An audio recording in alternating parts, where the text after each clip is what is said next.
Jim, his father's barrack room nativity just one twist further down the helical ancestral staircase, mans the rocket battery that's stationed on the golf course, uphill from the former gibbet fields. Phosphorus tracers hyphenating giant blackness, boom and siren, recoil shuddering the green and distant firebursts pluming from the cower of the city.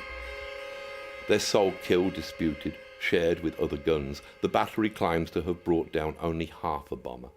One winged like a sycamore pod, just commencing its erratic, spiralling descent on London when the rockets hit, the pilot's startled profile clearly visible in the exposed cross-section cockpit open to an iron wind.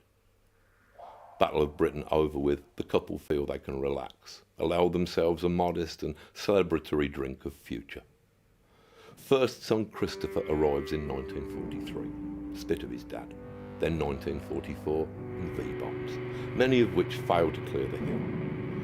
British intelligence is leaking fake reports to Germany of rockets overshooting London, hoping that they'll underestimate instead and hammer Kent rather than W1. Back on Shot Over Hill, there's charred gaps, sudden spaces in the uniformly 1930s rows where architectural incongruities will one day rise from scorched earth. Shooter's Hill becomes a surprise pot of bricks and offal at the far end of gravity's rainbow. 2 doors down gets taken out while Jim is bathing. Bathroom ceiling comes down all in one piece, trapping him there in the tub but sparing him the rain of roof and chimney that immediately follows. That could have so easily been that. Mary a single parent, Chris an only child, and all the wave of possibility to come collapsed there into suds and rubble on the sopping lino. Even with the war's end, understandably, the pair decide to wait and see if there are any more surprises. Nazi flying saucers piloted by Hitler's brain, Fourth Reich mole machines erupting through the pavement from the hollow earth beneath, before they risk another child.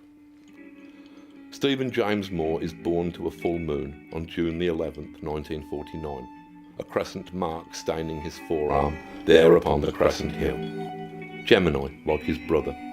Fire of air, the tarot knight of swords, the intellectual faculty in its most pristine and idealised aspect, almost mint condition on account of having been so seldom taken from its box and played with in the human mud.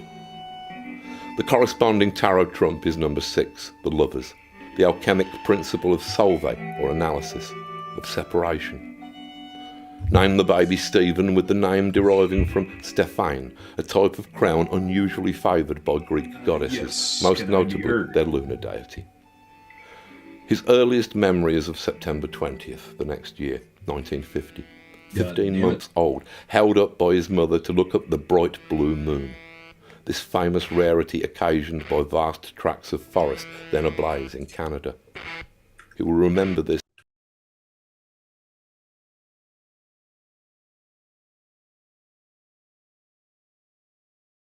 woman, lower face concealed by a bandana, who unpeels into malign existence from the wardrobe door, abducts his hapless toys. Time is discrete from space until the eyelids close. He's snoring in the 4th dimension as a gorgeous fractal millipede. His limbs are frilly Muybridge rough, asleep on Duchamp's staircase. He's a Julia set, an emerald gorgon fern unwinding from the luminous colentrate complexity that is his mother, drifting there beside him in the grand fluid continuum, the albumen contained by space-time's egg. Jewel coral, with his tail in the zygotic damp, his head cremated dust scattered across the Brinklow Crescent burial mound. He's a subsidiary offshoot coiling from the parent form, evolving its own crenellated intricacies, but forever tied to the maternal Mandelbrot. Moored fast. Back in the captured heat of his terrestrial bed, one leg kicks out, dog basket reflex, and along the overbody's snaking flank, its insectile chaotic trim of arms and legs is rippled by a Tiller Girl convulsion. In suspension, monstrous in a lotus web above eternity, amid the gem anemones, he dreams his life. The awkward childhood, raised in low cloud up on the sequestered peak and cringing at the stark immensities about him. The most lightless, smog-bound days were called black puddings. Is that dream or memory, that detail? Bawling from day one at nursery, singled out as best friend and primary prey by the 4-year-old sexual sadist who, as luck would have it, lives 2 doors away, is inescapable. With each attempt to integrate himself into the baffling social jigsaw, he discovers that his ears and mouth have fists in. Suffers military hazing rituals, punishment beatings, the full deep cut treatment from the Cubs.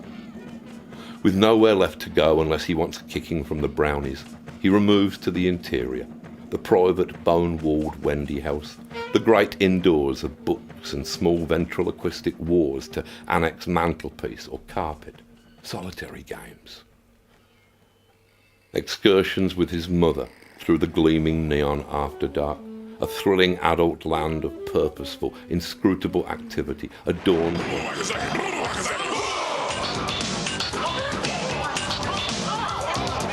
You might pray to God, y'all, but I like Lucifer best of all. Sunday school is a place for fools. It's hot in hell, but the devil's cool. Don't keep Satan waiting. Don't keep Satan waiting. So don't just sit there, join the club. Sell your soul to Beelzebub.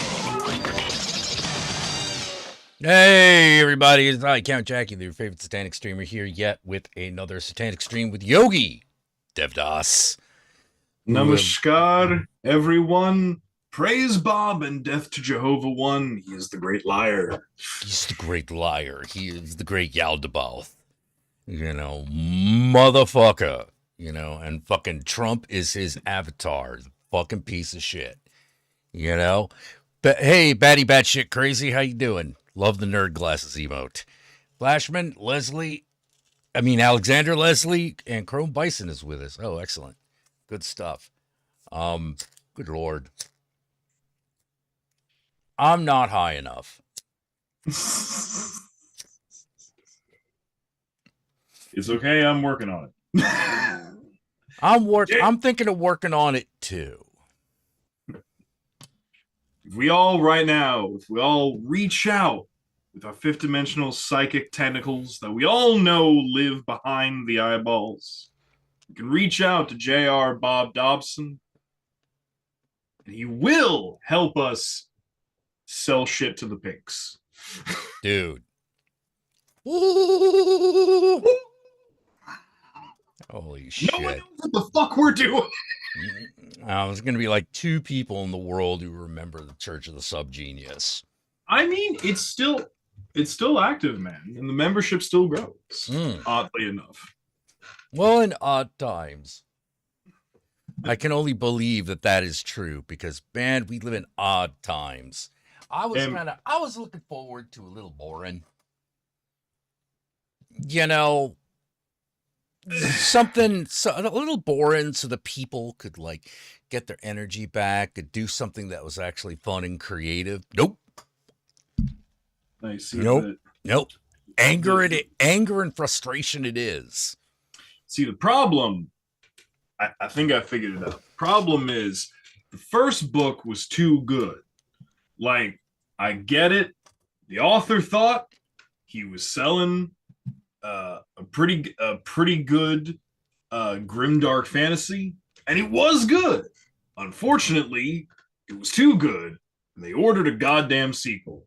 And as we all know, publishing houses and editors are in fact the devil. Yeah. So, yeah. Well, like actually, what was freaking me the fuck out is how easy Christianity sold itself out. So much so that it's like they didn't even sell out. It's like they had already been bought. Yeah, we're talking about the Bible obliquely, a little bit. Hey, John.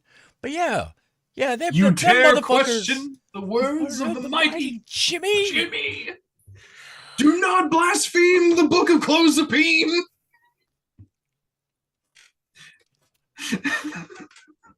But yeah, I've been actually thinking about it because I was like, yeah, man, when you get right down to it, Christianity is sort of like tailored to people that have dreams of empire, you know? See, this is the problem with letting the Romans get a hold of anything. This is the eternal fucking problem. Yeah. Look. Yeah, as I say very often, I blame Rome for a lot of problems.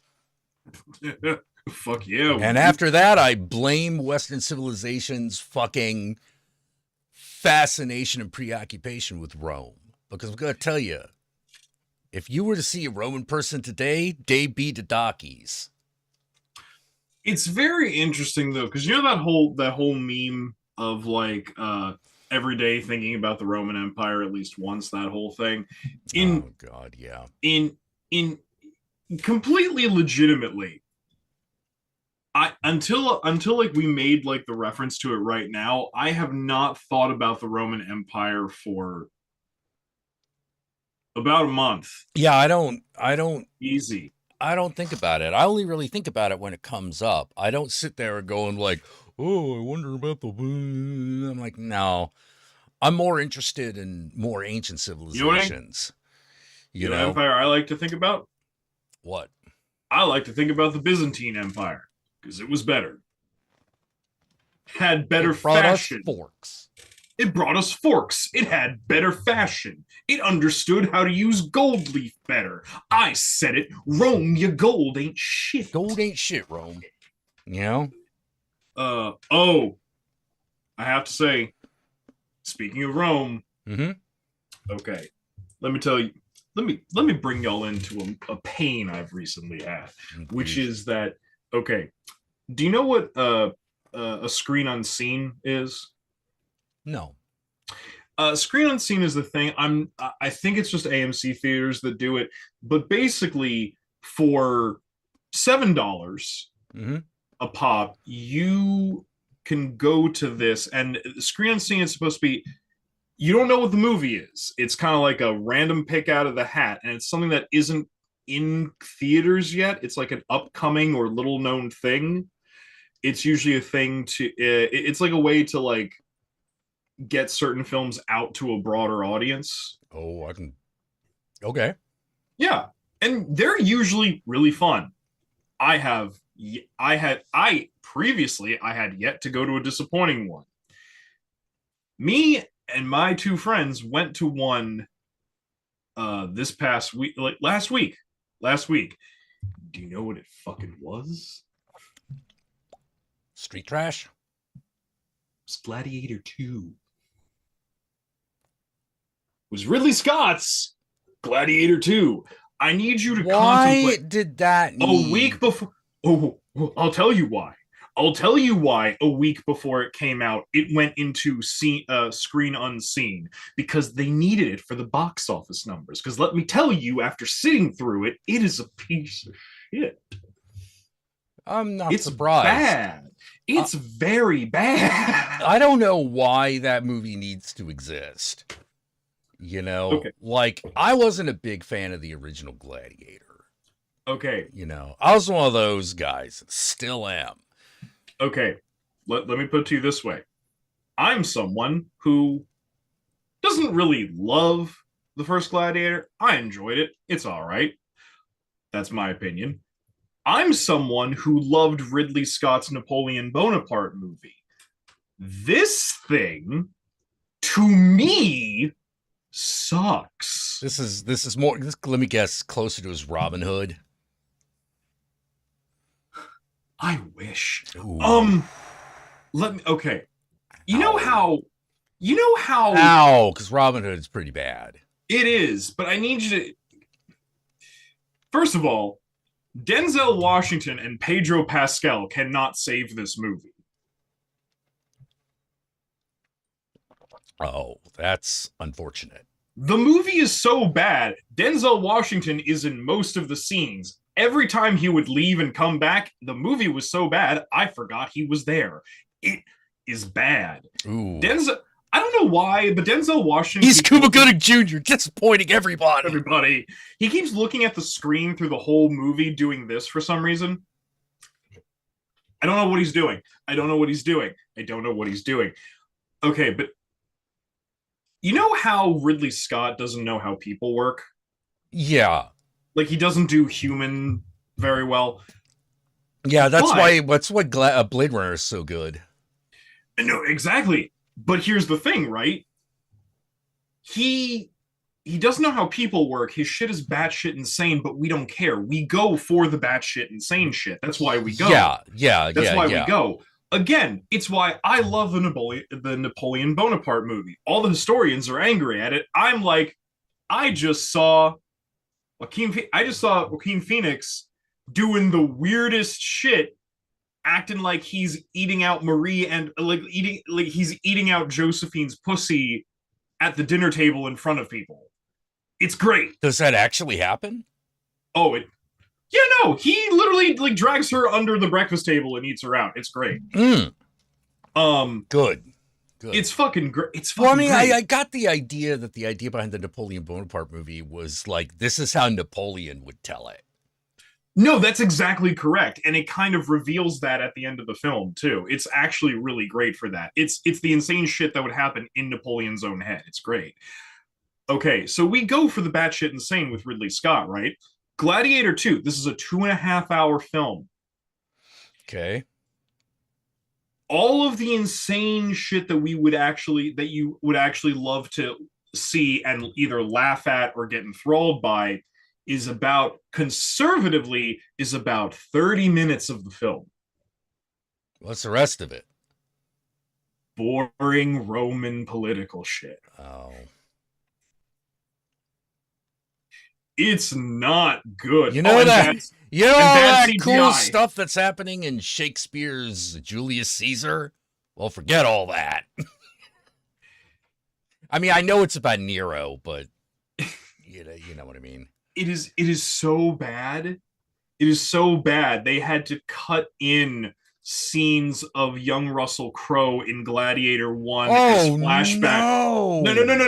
No, not as like permanent thing, but like flashbacks. We had to make flashback references going, hi, do you remember the good one? Oh. The movie and hi, do you remember that shot, the famous shot at the end of the first Gladiator movie when he's like when he's touching grain? That's the ending shot of this film. That's the last shot of this film. Okay. Boom, black credits. That's the last shot of the film. That sounds pretty bad. I saw a much better movie. I bet you did. Please tell me. I saw Ryan Coogler's remake of Street Trash. A movie I cannot more strongly recommend. And yet, it was not the most insane movie I watched this week or this year. I have seen the most insane movie that has been made in quite some time. It stars Nick Frost.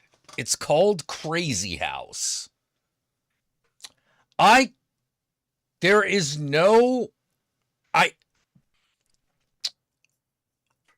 don't know if this movie is ruinable because it is so weird.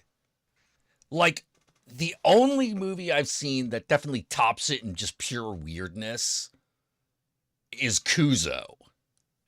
Oh, so it departs from reality that far. Oh, yeah.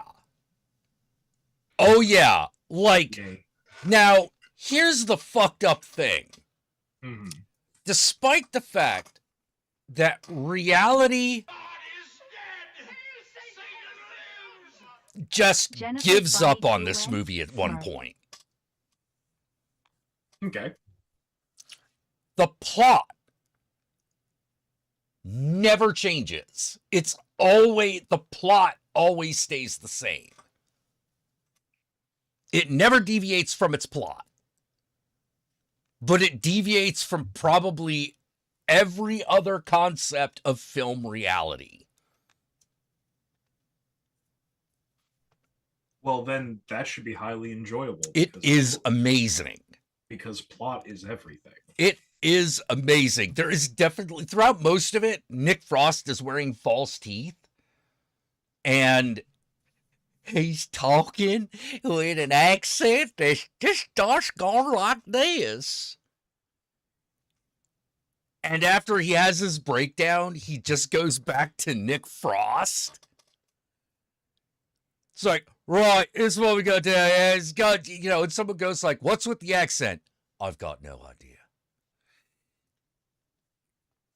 And that is but a taste of the insanity that is this movie. It starts out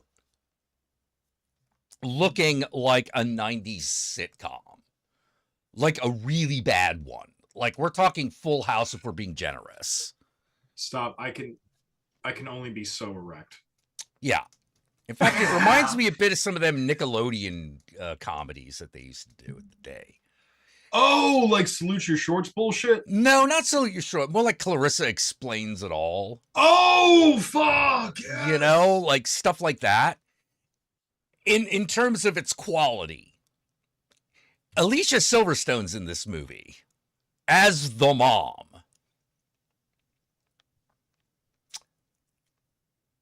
And is it like Too Many Cooks? If Too Many Cooks had a plot, yes. If it had a plot that it didn't deviate from, just all the accoutrements around it were weird. Like if Too Many Cooks was like literally about a show being invaded by space aliens. While still doing all that. While still doing all that shit. That's where this movie is coming from. I'm not going to tell you whether or not space aliens are involved because it doesn't matter. Where this movie goes, you're not going to be able to predict. You can predict its plot. You can predict nothing else. That's something coming from you because you spoil every movie for yourself that I've ever seen you watch by predicting the plot most of the way. Every major plot point I predicted. Well, there was, yeah, I most of the plot points I saw coming a mile away, but everything around the plot was completely unpredictable. Ah, got your ass. Yeah. Like, there is I don't know how to say it other than this thing goes through like 10 different genre of film, and then when it's done referencing genres of film, it just makes more up. This is a work of art. This sounds amazing. Yeah, like both Street Trash and Crazy House are works of art. And the funny thing is, as insane as Street Trash is, and it is, it's not as insane as Crazy House. Crazy House is like it. If there was a way to make the movie watch itself, it would have done it. I don't know how else to put it. If the movie could have destroyed itself upon viewing, like physically actually yeah, like physically actually the movie itself and the idea of the movie itself destroyed itself. If you watched it, it would do that. If you don't see it in theaters, it'll never be seen again.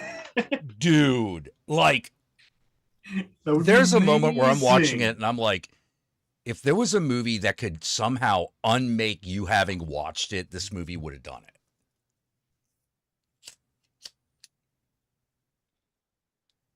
Crazy House definitely lives up to its name.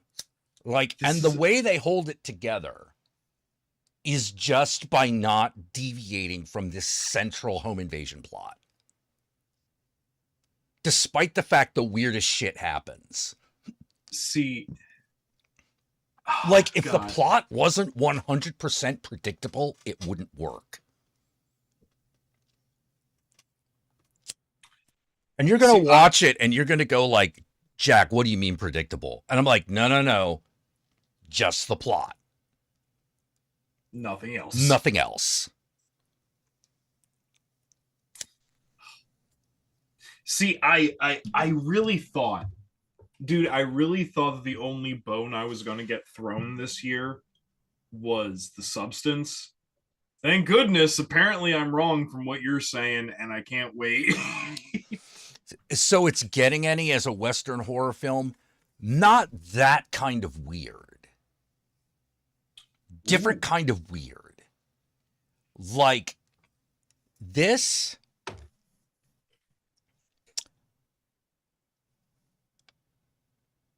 Maybe a good.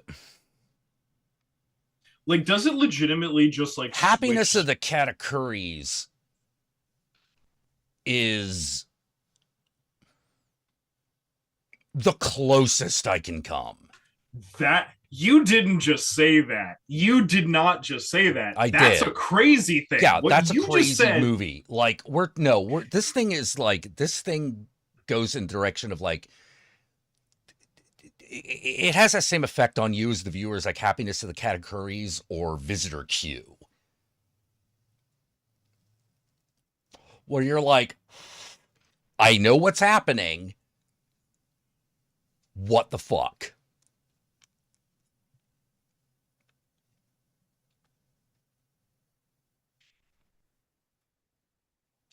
Jack. Yeah. Why are you describing the perfect movie for me? Why are you doing that? Because I want you to see it. I want everyone to see it. See it. I want everyone to see both of these movies. So you understand what I mean when I say whenever I reference Crazy House or Ryan Coogler's Street Trash. I'm probably going to reference Ryan Coogler's Street Trash a lot more because it's a much more quotable movie. It has such lines as, "These are the two greatest crackheads in the world," and "Every hole's a goal." I will spoil one thing, though. They both have aliens that only two characters can see. Oh, I love that. That's fantastic. I couldn't believe that I watched two movies in the same fucking week where there was a plot point where there was an alien that you can only see if you are fucked up high. I mean, that is how it works. That is how it works. I was just surprised that there were two movies that agreed with me. Oh. Crazy House is a movie that I don't think I am funny enough or smart enough to have made. Street Trash, I don't think would have had the ability to get made. But if I had that, it is the movie I would make. Like, Street Trash is the movie that you would plot out in your head and go, God, I wish I could do that. Yes. Whereas Crazy House, there was no. That takes a genius to make Crazy House. Harvey the Rabbit? Oh, dude. Just see these two movies, man. Just see Ryan Coogler's Street Trash and Crazy House. Holy crap. These are, in my opinion, I'm like, look, I know this is on my scale, but those are the movies to beat. Those are the movies to beat. Like, I thought for sure that at the end of the year, I was going to be like, nothing's beating The Substance. You see, that's where I currently am. And now you're telling me I'm wrong. Now I'm telling you need to see these because they're going to rank up there somewhere. They're going to rank up there somewhere. God damn. What you're describing, if it is as you are describing it, it sounds like the type of movie that I would have to come home and be like, "No, man, I need to center myself by watching Harmony Korine." They're a lot funnier than Harmony Korine movies. Oh no, that's what I'm saying. Like to kind of like just like recenter and ground myself. Yeah. Like the only problem I would have with watching these movies high is I wouldn't watch it high for the first time, because there are some times when you need to be able to distinguish what's really happening on screen. No, that's what quitters say, man. No. Oh man, maybe the weekend movie, dude, do it. I would, if my friend, I'm trying to figure out whether I can get my Friendsgiving to play that one of these instead of like, they usually do Harry Potter, but like I think this year they're not going to do that. So I think we've all agreed not to. I think we all agree on that. I could probably get them to watch The Substance. They might not want to watch Street Trash, but I could probably do Crazy House, just going like, hey, it's a Nick Frost comedy. You're not lying. Not lying. You're not telling the whole truth. It's not the same It's as not a the same. lie. Not the same. Oh, Good Lord. Like, this is why it's movies like these that make me go like, look, man.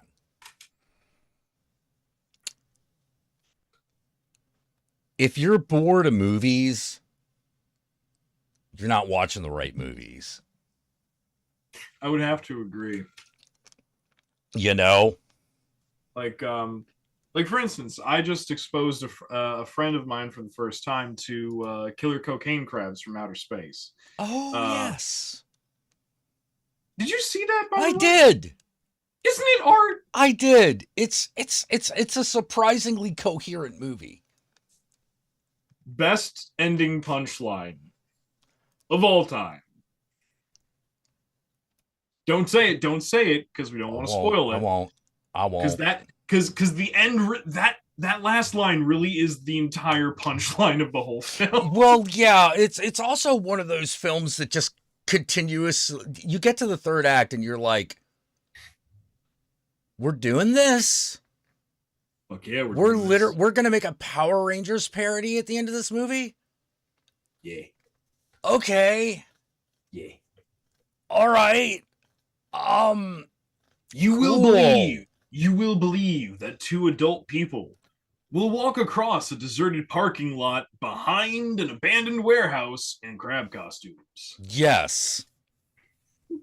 Yeah, that just there's this beautiful type of movie that knows what it is. And Killer Cocaine Crabs is one of them. Another one is Carved. It's about killer pumpkins. Yes. Yeah, these are movies that know what they are. That one where the I can never remember it, the fucking Christmas Tree Revenge movie. Yeah. Except it's pumpkins on Halloween. Yeah. And the pumpkin kills people with a knife. No, I was trying to include that in the list. Yes, you should watch it. It's worth it. For lovers of Jack Frost, the full moon horror movie, Carved. Oh, jeez, what was it? Was it called Frankie's Pals? No. Frankie Freakoid. Frankie Freako. That was it. Frankie Freako. That was another one. In truth, the freakiest thing is a square among freaks. Yes. Actually, no. That is a true and honest lesson out there, kids. That's a movie with a message. Yeah, if you see a group of freaks, like if you see a group of me, and then there's just like one square in the middle of that group, you fear that person. That person is the most dangerous. Yeah. In that group. Oh man.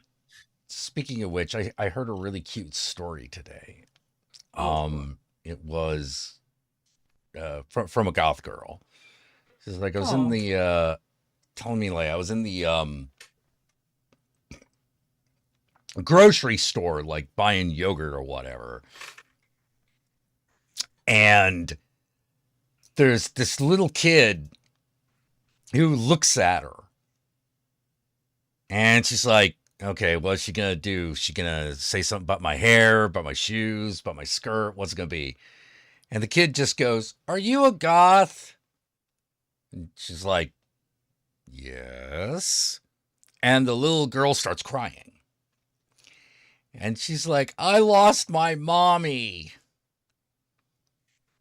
So, not knowing what else to do, it's just like, okay, well, you come with me. We'll go over here and we'll find your mommy. So it goes to like customer service. Hey, we got a kid with a missing mom. You know, what's her name, sweetie? You know, like, you know, they Yeah. got your, yeah, we got a missing kid over here because the ball is down at customer service. And the mom shows up and like Goth Chick is like, okay, what's gonna happen now? You know, and the mom just looks at the little girl and goes, you remembered. It's like, okay. And the mom says, I told her that if ever she got lost, that she needs to look for a grandmother, a punk, or a goth.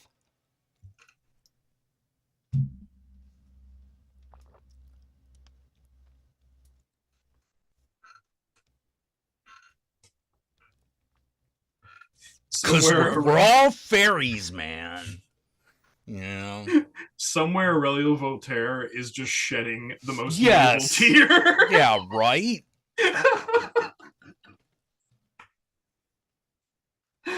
You know?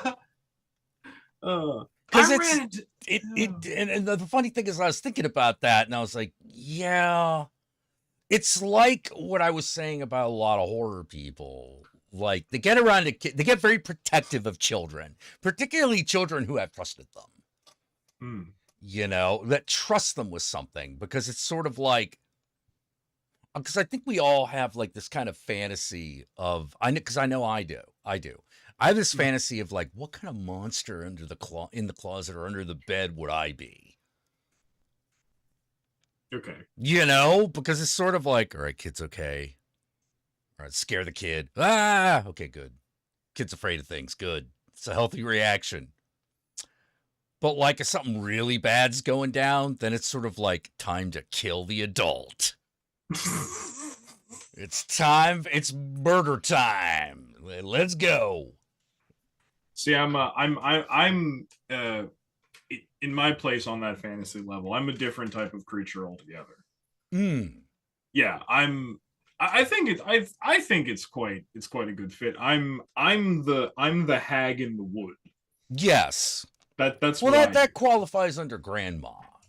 Yeah. You know, that's a grandma type character, you know, like when I go outside in feminine mode, I like to dress very witchy and shop for large bunches of apples. Hello, dearie. You know what's funny about that is that it's true. Well, see, that's you on my side of the lightness darkness divide. You know, the old witch. You know? No, this apple isn't poison, but if you want to give it to your mother, it can be. It can be. How would you feel about that? You know, just walk out. Although knowing you, sometimes you'd be like, I feel like, you know, we need like, I think you need a mortar and pestle to fly around on, you know, like. Oh no! Like Baba Yaga is she's a hero for me. I love her. She's fantastic. Is there a male equivalent to the hag in the woods? It's usually considered a feminine role. I mean, there's a male equivalent to the crazy person in the woods, definitely. You know. Oh yeah, I think I think the But like closest the magical one, the closest you can get is like the wizard, you know. But wizards and yeah, hags kind of deal with different shit. they do. They do. Again, it's one of those things where it's like it's one of those things where like when it comes to like being a magician, it's one of those things of like, okay, understand, wizardry and witchcraft are not necessarily the same thing. No, We're no. dealing with different vibes here, different shits. And we all agree that the ceremonial sorcerers are annoying as fuck and they need to leave. Um they need to leave. I I get what they're for. I get what they're doing, but like it's like we were talking earlier about like how I was saying I I am kind of by nature a game designer, but I'm not real interested in I'm very annoyed by a lot of other game designers. You know, there are very few I can talk to because I I get really really irritated and bored because like they're talking about things that I figured out when I was 17. And I'm like, no, I don't want to do that. And I feel the same way about, you know, like practicing Thelemites and shit, where it's just like, I'm not saying you're wrong. I'm saying I've had this conversation a billion times and I am bored. You know, like I don't want to have to talk about this again. And also, you got these details wrong. You know, and now you're going to get mad because I pointed out that you're boring and you got these details wrong because apparently that's just how I am. Because I get real irritated. Like I'm one of those guys where if you come up to me and you don't know shit and you just want to learn something, that's great. If you want to come and talk to me about something just because you're interested in it, because we share a common interest, that's also great. But if you're going to come up to me and you're going to act like you actually know something, you better bring your A game or it's going to go badly. You better have an A game to bring, you know, because I'm at that point in my life where I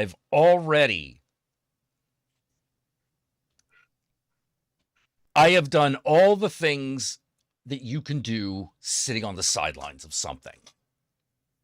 To the point where I realize that there's a big difference between sitting on the sidelines and actually doing it. Even if you know all the details. Big difference. Yes. And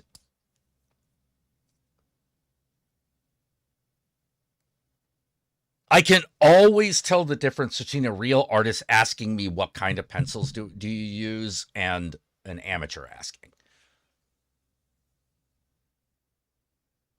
Understandable. Because they ask for different reasons and it's obvious.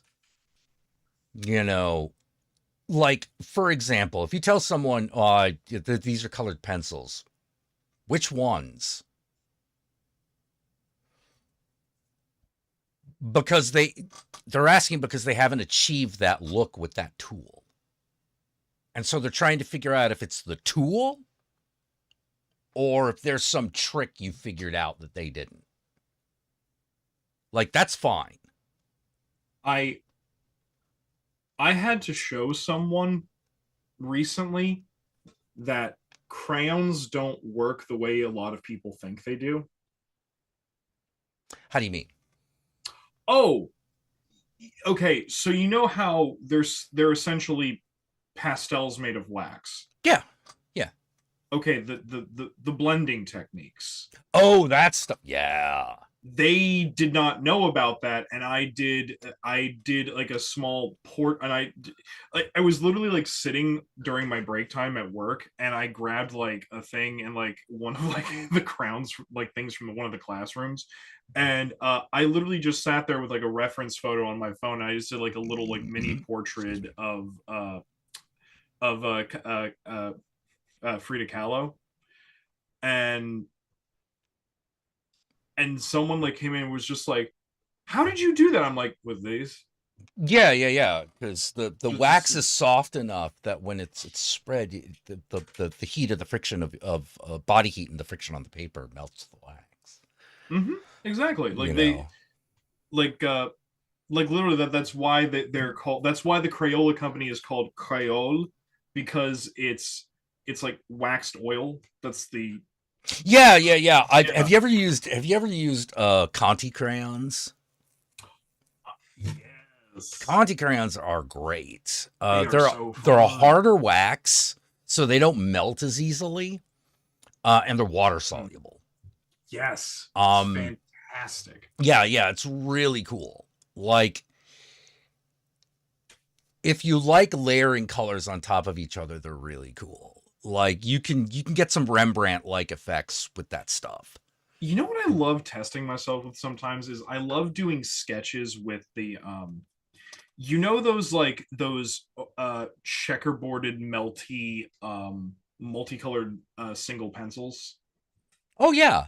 Like yeah, the ones will be like, okay, this one has like orange, yellow, blue, black. Yeah.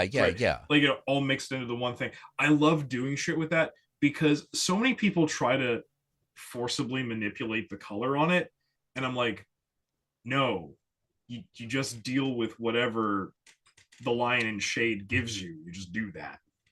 Yeah. I love doing that. Yeah. It's so Oh, fun. Kilo Kakarot's like, Jack, question for Babylon. Will there be seasonal events? Like, will there be a Christmas themed mission? Funny you should ask.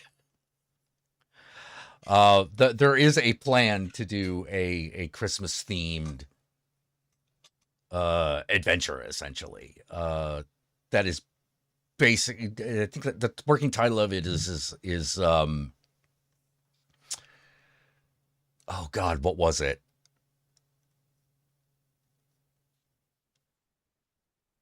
Yeah, I think it is called like One Night in Babylon Christmas.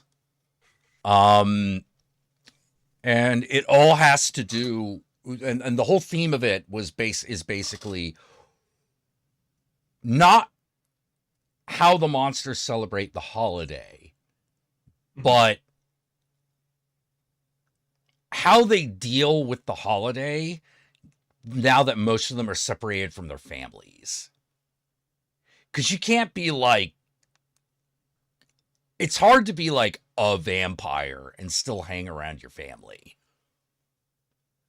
You know, you can't really be around too much during the day, you know, stuff like that. And of course, like even the werewolves have trouble because even though they can be human, they're just sort of like, no, they just rather be around other werewolves. It's that pack mentality. It Mhm. happens. I have to ask. And then what about the Hellspawn? They're demons. Ooh. You know, Ooh. you have to ask what? Oh, sorry. I have to ask. It's not a breaker. I'm just curious. Mm-hmm. Is Krampus involved? It's just curious. No, he is not directly involved. Like, he is part of the celebration, but he is not part of the adventure. That's fair. If you know what I mean. You know, like, because the actual adventure is basically, you know how, like, Shane Black movies are always set on Christmas? Yes. Yeah, it's kind of like that. Okay. It's kind of supposed to be a cross between like Lethal Weapon and that what was the name of that Arnold Schwarzenegger Christmas movie where he's trying to get the action figure? Jingle All the Way. Jingle All the Way. It's supposed to be like a horror action version of Jingle All the Way. There's just a background character of a small child writing a letter to Krampus about all the children he would like him to punish this year. Yeah. Well, like one of the other things I'm planning on, I kind of want to do, that I'm planning on doing when I take the thing around for conventions, Is one of the I'm gonna make one of the pre-made characters and not tell people what the joke is and just see who gets it. And that background character is essentially Barry from Fried Barry. It's like, here, you're Barry, you don't talk, or at least you don't talk very much. You have these abilities. Go. You know, and so and whenever someone is like, is he a vampire? Is he a ghoul? It's like, you have no idea. No one has any idea. No one's even sure if Barry understands that he's surrounded by monsters all the time. He's just there, and he does weird ass shit. A vampire? A ghoul? No, this is a Barry. This is a Barry. This is Barry. We just accept that he's around. You know. Oh, Yeah. May I tell you, in the talk of all this creativity, may I tell you, I've actually finally started pulling a writing project together. Oh, what is it? I'm trying to write an urban fantasy novel. Ooh, those are fun. Yeah. At first, it was an exercise in trying to make myself feel better about everything, and then it turned into I can say what I'm actually feeling about the world right now. That's kind of cool. Yes. I like that. I like that. Basically, if may I explain the basic plot to you? Yeah, please. Okay, so in this world, in the setting of this book, magic is real, and it's not doing that whole urban fantasy thing of the magic is hidden. Everyone knows that there's magic. This is a commonly known thing. However, it's kind of fallen out of favor. It's not really popular anymore because it's like, yeah, no, that's cool. I have an iPhone though. Yeah. It's like one of those things, it's just like, I can get Amazon to deliver something within 48 hours. The fuck do I need a summoning spell for? It's like, it's like that kind of shit. Right. Right. With the whole thing being though, which I am kind of taking inspiration from people like Alan Moore and Grant Morrison with this. A big part of why magic has fallen out of favor is that I don't know how else to put it, the technocracy, the CEOs, the 7 men that actually control all the companies. Right. They're actually holding on to a massive storehouse of magic. Like all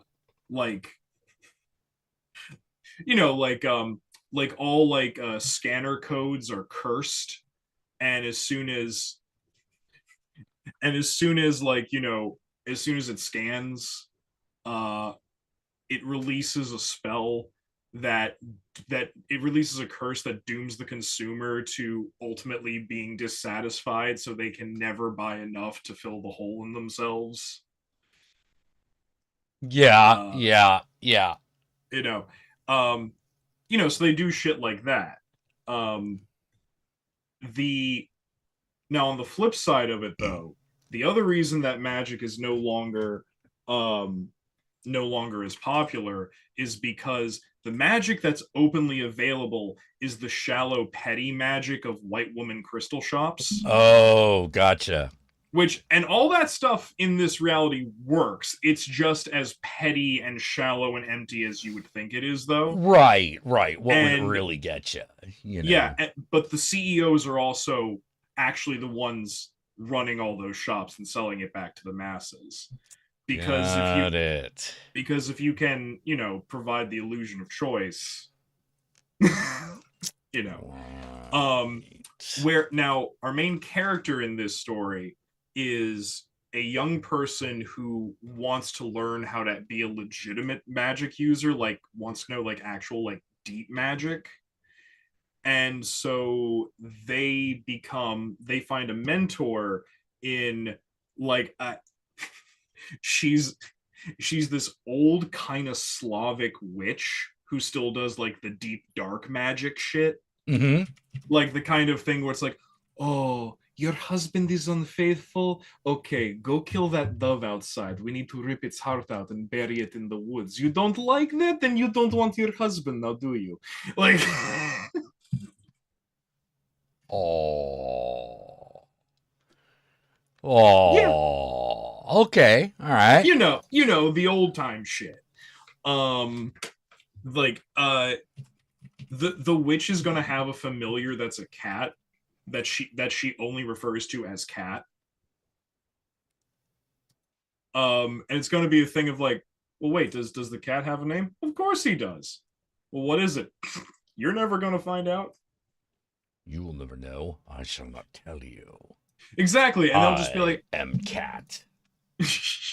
with the whole joke of that, I think is going to be the whole concept of like, well, wait, are all witches familiars like unknown names? No, not at all. That's just the deal I specifically made with him. Because if we can't prove that we can keep secrets, why are we working together?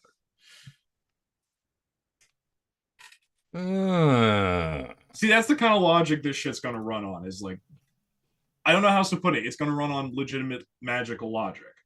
The other thing I'm really trying for in this is that all of the magic and occultism that is in the book is going to be based off of practically practitionable magic and occultism. So anyone who understands how to read what I'm writing can use it as a manual. Oh my God. Because if it can work in the Invisibles, why can't it work in my book? Yeah, that's true. Man, I gotta tell you though, man. I want that Invisibles collection. I don't have $150. Well, go find Grant Morrison and shake a stick at him. You will give me a copy of... Man, and you will sign it. I wish, like, there's a part of me that's like, for a second of all, could you guys split that up into like 3 volumes, please? That thing is gigantic. But everyone loves a tome. I love a tome, but like, I want a tome that I could like read in my lap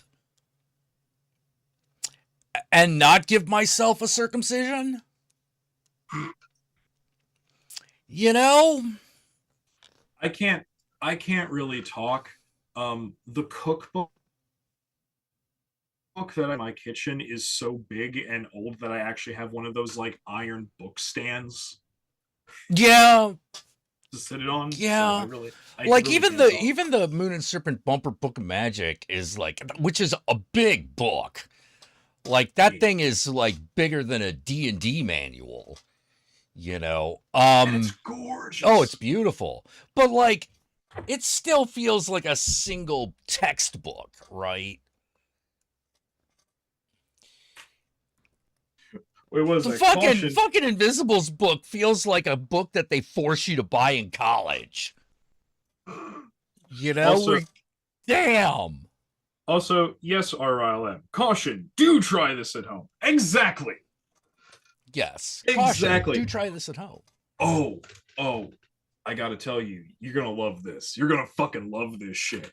Cause if I actually get all this shit written in my head written down, I actually like my chances of getting it published because I have a couple friends who do know people in certain fantasy fiction publications. So yeah. I'm like, oh, okay. So I might be able to swing that.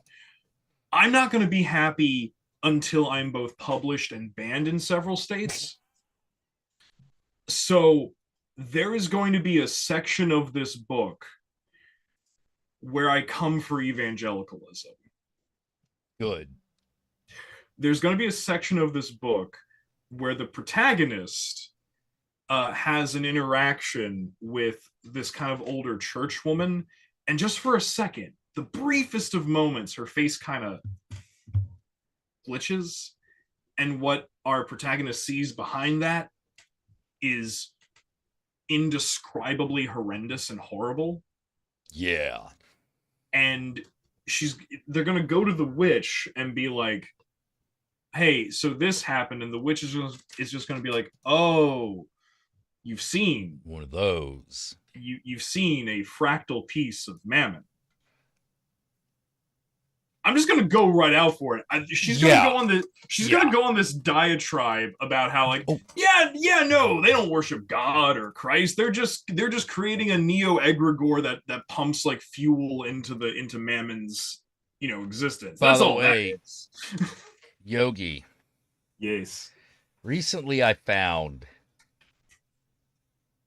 an old painting I did on Bristol paper.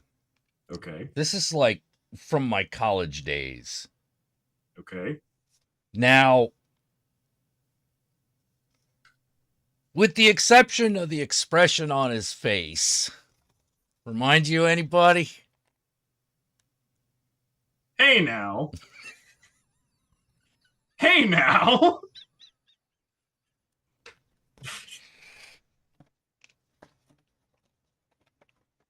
Now, what are you insinuating, Jack? I have no idea. I was just like, wait, did I paint Yogi before I met him? Kinda. I think I kind of did. Okay. All right. That's definitely what I looked like without my hair. Yeah. It's just like, okay. Well, that was an odd rediscovery. Guess I'm keeping that one. That one's got power. That one's got mana, and gotta hold on to that. And how correct you were. I would be powerfully and insanely juggling multiple theology. Yes. Hey, Neo Geo, how you doing? Oh, God. College textbooks. Get me a photocopier about $5 a dimes. Well, one of the things that I kept, telling people who kept saying that they couldn't afford the textbooks, I was like, I'll steal them. Say it with me, kids. Say it with me. There's no such thing as theft on stolen land. And yeah. It's not, because that's not a matter of how to put it. The bookstore is not going to tell your professor if you get caught. Plus, there are other ways of getting books that don't require you to even leave your room. The fun thing about the internet is that it's inherently anarchistic and communistic, and everyone wants to steal everything and share it with you. Yeah. Well, what actually brings up an important point. I noted today that the internet has shifted. That used to be the internet, right? Mm-hmm. I have a copy, therefore I'm going to share it with you. Whether or not I have the legal right to do so, I'm going to do that. But over the last decade, there's been a massive shift. There's been a massive shift away from that. Because I can't find shit like I used to could. And I thought it was just me. No. People aren't sharing as much. No, people aren't. Let me slightly add to this. Okay. Is that people aren't openly sharing as much. Yeah. It equates to the same thing, but the intent. Yeah, but I understand the intentional difference. Yeah, what I'm getting at is, I can still access shit like I used to, if it's gone back. It's gone to this weird thing of oh no, all that shit's still there, but you gotta know someone now. like you gotta like know somebody now. Yeah, And yeah, that yeah. You person gotta know needs a to, guy who like, knows a guy, and so it becomes harder because that guy might not know the right guys that you're looking for. You know, that kind of shit. like how to put it, the streaming services were right. Password sharing really will be the death of them. I know because someone gave me a password the other day that gave me the access to an entire mythological database that I had not been able to get to for years. Ooh. So yeah, shit like that. Um, like it's shifted to that kind of thing now, Yeah. which honestly, that's I feel that that's kind of okay, because in the wake of what might happen over the next couple years, that style of passing information along is going to become crucial. Well, yeah, it's gonna have to be because there's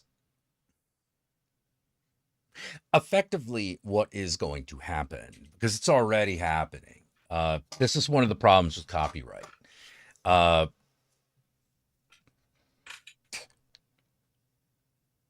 they want to put learning and education behind a paywall as much as possible.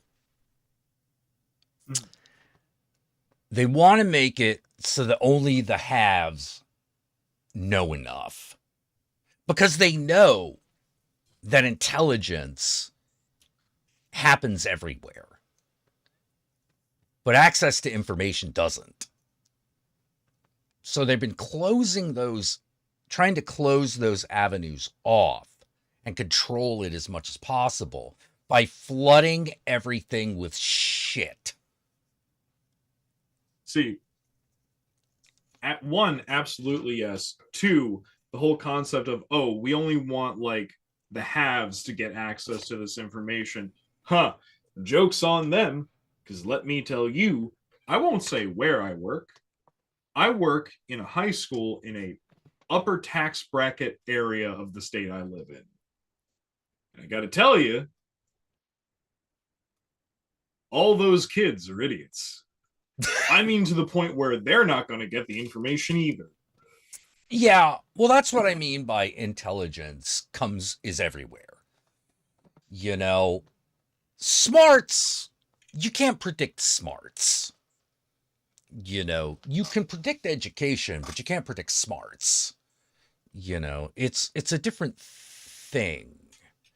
Even our own like concept of intelligence is heavily colonialized from what it actually is, which is the ability to put basically the ability to put two and two together.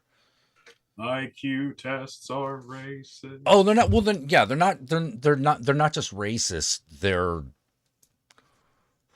Whoa. It's they're racist, they're classist, and they're completely in and of themselves outdated and outmoded in every possible yeah. So's the SAT. Never took it. I did. See,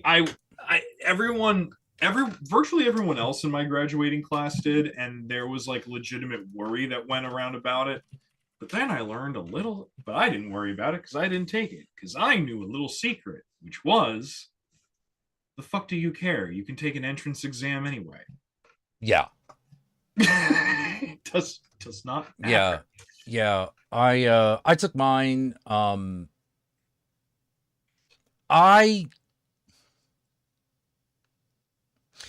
got about 1,200 on the SAT. I consistently score on IQ tests. I consistently scored about 120. I don't know how accurate that is, considering some people I've met who apparently had 140 IQs that I thought were dumb as ditch water. See, You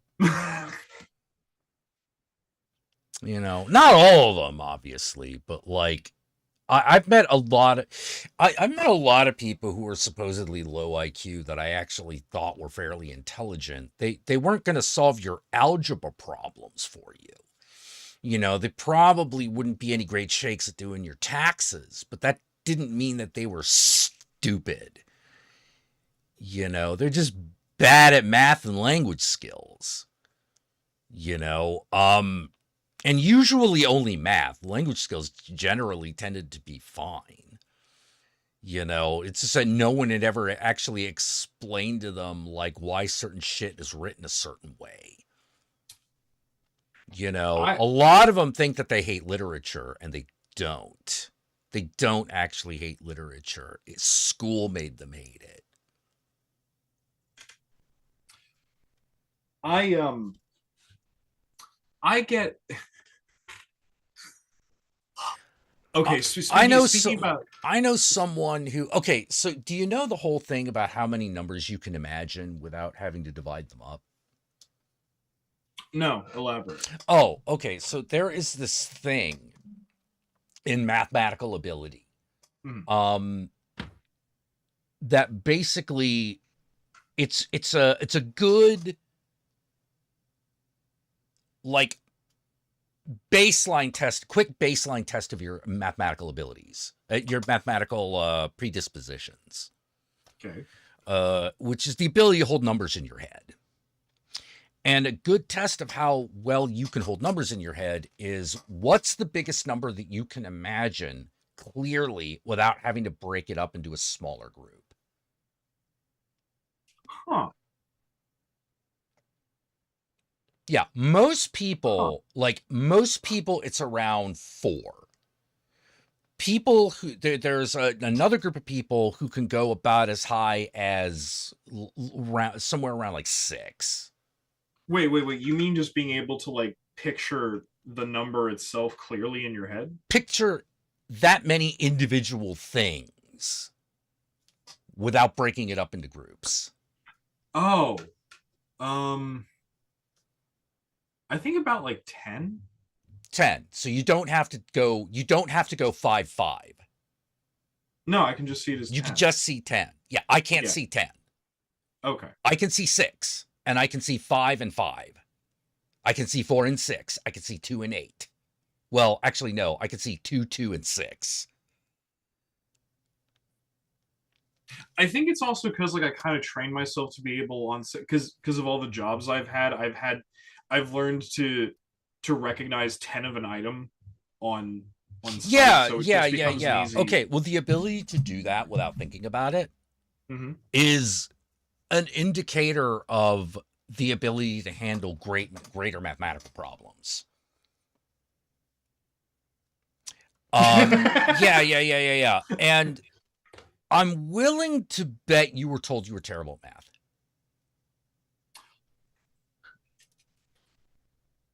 I was not terrible at math.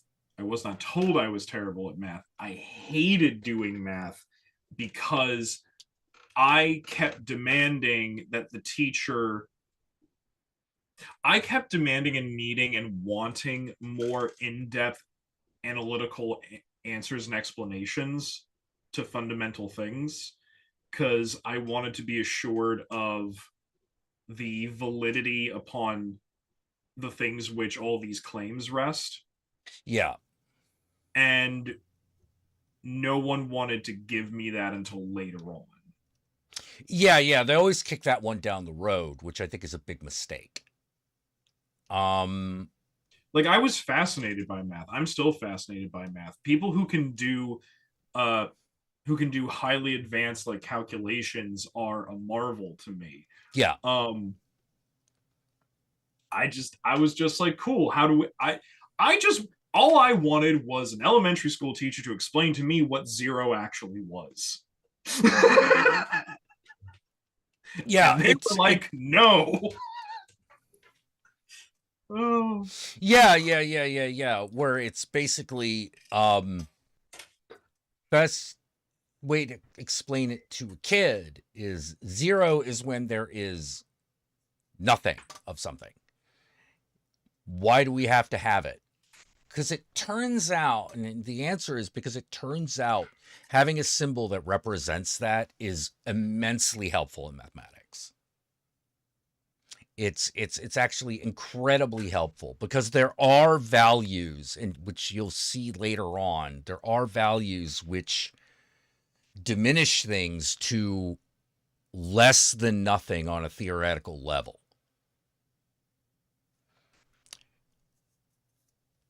And one of the ways in which this is going to impact your life the most is the calculation of money.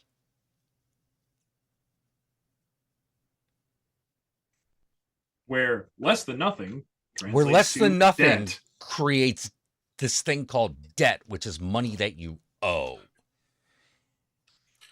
And that's why it's important to learn this, because this is something that part of it is going to be that's the easiest place where you're all going to have to deal with it. In other areas, you're not going to have to deal with it so much, but trust me, these numbers will always be important. The ability to do these numbers, at least to a certain degree, is going to be extremely important. Once you get into like algebra and trigonometry, we're dealing with other shit. We're dealing with other things that most of you aren't necessarily going to need beyond Algebra 1. But we want you to be able to do Algebra 1 because you're always going to need to do that. Trigonometry. It's your geometry after dark. Mm-hmm. Yeah. It's calculating surface areas across three dimensions of space as opposed to 2. I legitimately, which I don't know why we don't call it.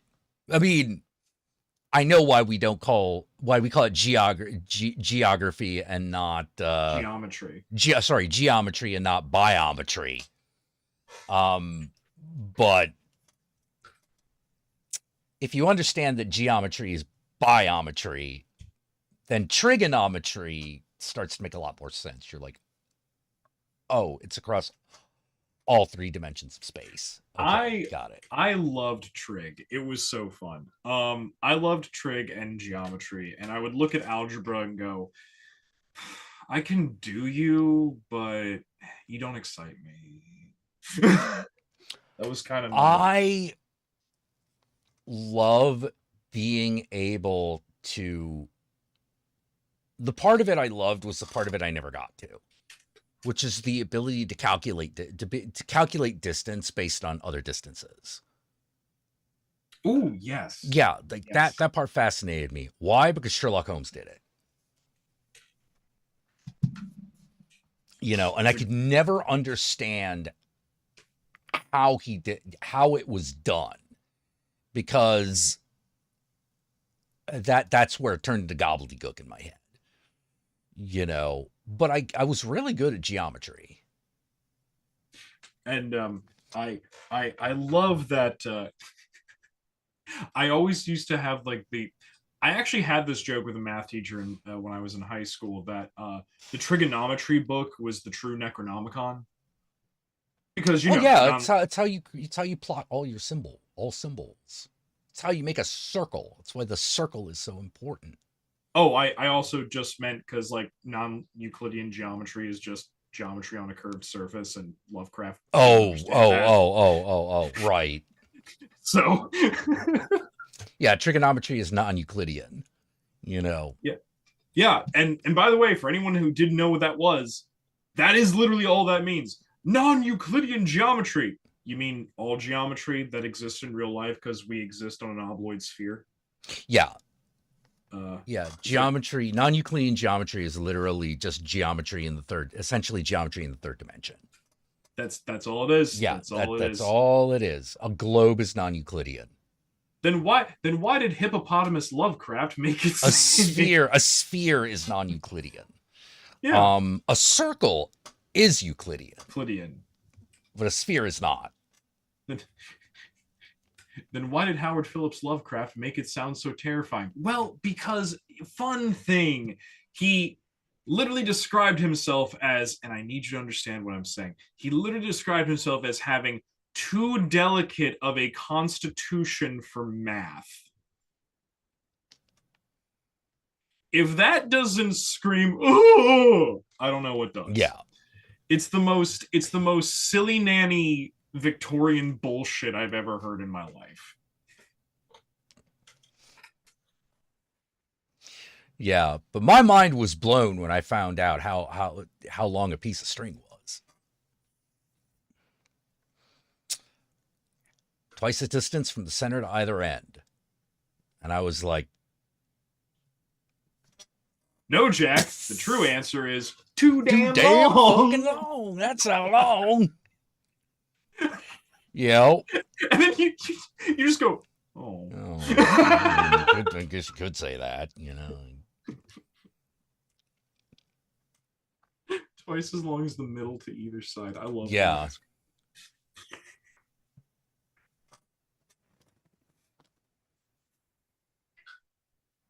Yes, exactly. And I actually of the opinion that they should teach geometry a lot earlier, because it actually doesn't. You actually don't need to know a lot of actual arithmetic to do geometry. Yeah, no. When I worked with elementary school kids, I literally taught a third grader against the wills of his room teacher. I taught a third grader, like, hey, this is how you calculate the size and shape of like any fucking triangle on the planet. Yeah. Right here you go. And then he went home and did it constantly, and I thought that was adorable. Yeah. He had to go out and he had to test it. He had to know. Exactly. It's just like, he had to prove that he knew. You know, you can't teach 8-year-olds geometry. Why? They learn shapes at 5. Yeah, they learn shapes at 5, my dude. Yeah. You're worried about getting them to the multiplication stage of geometry where you're actually converting it into raw numbers. You know, you don't need to do that in order to actually do the tricks of geometry. No, exactly. It's what all pre-literary architecture is made from. And it's shit that you can learn to do in your head as long as you've done it. You've done it enough times. I hate geometry. It's stupid. What do you want to do as a career? I want to be an architect. You're fucked. You know, you're fucked. Like but I mean, like, come on. It's all about drawing and calculating, drawing shapes. You know, what is so hard for a kid to grasp? I mean, like, you could probably teach that to first graders. Teach the intro to that to first graders. No, I agree with you. I love this. Flashman in the chat says, so that's why Lovecraft feared the Chinese. They understood the accursed math. Well, we also had this weird math that didn't have the number 0, and so we have this thing called an abacus to help us fucking calculate shit, because what the fuck? And yet, if you learned how to use an abacus as a kid, you could just sit there and just do it. Yeah. Mime a calculator. It's kind of hilarious. Yeah, it's base 9 rather than base 10. Oh, and don't forget, everyone, H.P. Lovecraft was also afraid of air conditioning. Yes. How magnets, how do they work? Because electrical currents attract the opposite current and repel the same current. It is positively charged or negatively charged is a thing. Why does positive and negative do that? Don't fucking know. We're still trying to figure that out. Don't really know. There are a lot of theories, but we don't know. But all magnets go one way, relative to their position. We got a thing in our galaxy that we can't see called the Great Attractor that is slowly drawing everything towards it. We don't know what it is because there's literally too much light in the way. It could be a ham sandwich. It could be a ham sandwich. It's probably not a super dense black hole because there's light in the way. You know what I mean? But God trying to take a selfie. Yeah. But whatever it is, they're like, well, we know what it's doing. We just don't know what it is because we literally cannot see it from this vantage point in the galaxy. We would literally have to be in another galaxy in order to see it. And they're like, we'd love to do that, but do you know how big the galaxy is? We have not gotten outside the galaxy yet. It's what you might call yay big. Yeah, it's what you might call really fucking big. Because, and that's why when people are like, oh, we know everything there is to know. No, you don't. No, you don't. No, you don't. You don't even know what the Great Attractor is. And that's probably, and I guarantee you that's a thing that there are millions of. But you don't know what it is because you can't see it. I don't expect you to know what it is because we haven't gotten to that point. But if you tell me we know everything there is to know about particles, fuck you. No, you don't. We know we know everything there is to know about particles. You're a hairless monkey scratching your ass. Yes. Stop it. Yeah, stop it. Stop thinking you know everything about anything. You know, like you don't. You never know everything about anything. Holy crap. Magenta's not a real color. I didn't know that until a couple of years ago. Yeah, it's an entire section of the light spectrum that we can't. And magenta is one of my favorite colors to use. I didn't know that shit. And that's also one of the things that education kind of makes me mad about. I'm like, they don't have to. You're acting like you have to understand something to make it work. That's not the case. That is not the case. Now, does understanding it is that better? Yes. Usually it's way better. It's usually way better. But under most normal circumstances, you don't need that. Like, it's like automobile repair, right? Mm-hmm. Once you learn how to disconnect and reconnect a battery, reconnect the battery, change the oil filter. Mm-hmm. Once you figured out how to do all those things, and they are not terribly complicated, you do need some tools. Rotate tires. If you know how to do all that and have the equipment to do it, just as important. Everything else about automobile repair is just a matter of whether you've done it yet or not. They are finite mechanical objects. And my favorite mental trick when I do anything, and this really applies to mechanics, is I imagine anything I don't understand as a black box. And the reason this works so well in mechanics is because you can always see the things going in and out of it. You don't have to understand the black box to know what goes in and what goes out. Now, if you need to fix the black box, then you need to know what's inside of it. You might want to call a man. Yeah, you might want to call a guy. Like for me, in a car, the transmission is the big black box. That's where the dark sorcery exists. The dark magic that I do not understand. Because I open it up and I see a bunch of clickety-clackety. And now I'm afraid that I've broken it just by opening it. Which, to be fair, I probably have. Because they are finicky fuckers. What kind of black box? Any black box. Any black box that you don't understand how it works.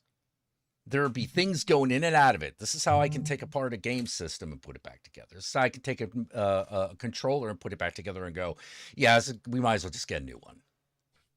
Like we had one the other day. Like controller wasn't working. I unscrewed it, did some diagnostics. I was like, oh yeah, battery's dead. They're like, can we recharge it? No, it's dead. It won't hold a charge. It's done. And most people don't realize that is a thing that happens. Yeah. Because it happens so infrequently, because that's the point where you take it to a guy and you go like, here, here, electronic magician, fix thing. And then chances are they'll just give you a new one because that's easier and cheaper than actually cracking it open and putting a new battery in.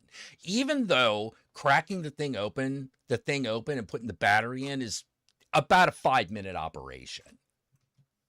It's still quicker to just hand you a new one because it's going to be the same price, because it turns out the vast majority of the cost of any single electronic thing is its power supply.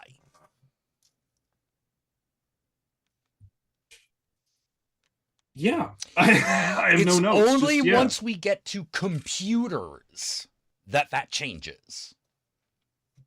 You know, because the power supply for a computer is relatively cheap compared to the other components.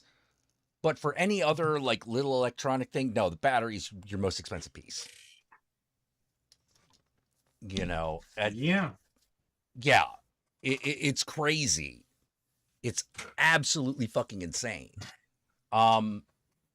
It still freaks me out that, like, one of the things that does piss me off, however, is there's a reason Apple don't want you replacing your own battery. Why is that? Because replacing a battery in your thing, if you know how to do it, $20. $20. $20 to get a new battery if your battery is dying. Now, is it an operation? Now, here's the other funny thing. This motherfucker is also deliberately made so that there are other aspects of the phone you fuck up if you don't do it right. And by not doing it right, I mean, like, it's designed so certain wires are highly likely to snap. You know this little button, this little home button, and how it's like a touch thing? Yeah, there's a reason they're not allowed to do that anymore. They were sued over that. Because that's the part that will break if you try to change the battery. And they were like, are you fucking shitting me? And there's a way around it. There is. Otherwise, this thing had been bricked a long time ago. There's a way around it. But they didn't want to tell you that. But the reason there's a way around it is because legally they have to put in handicap accessibility. Legally required to. So, there has to be a way to get around the little fingerprint identification home button.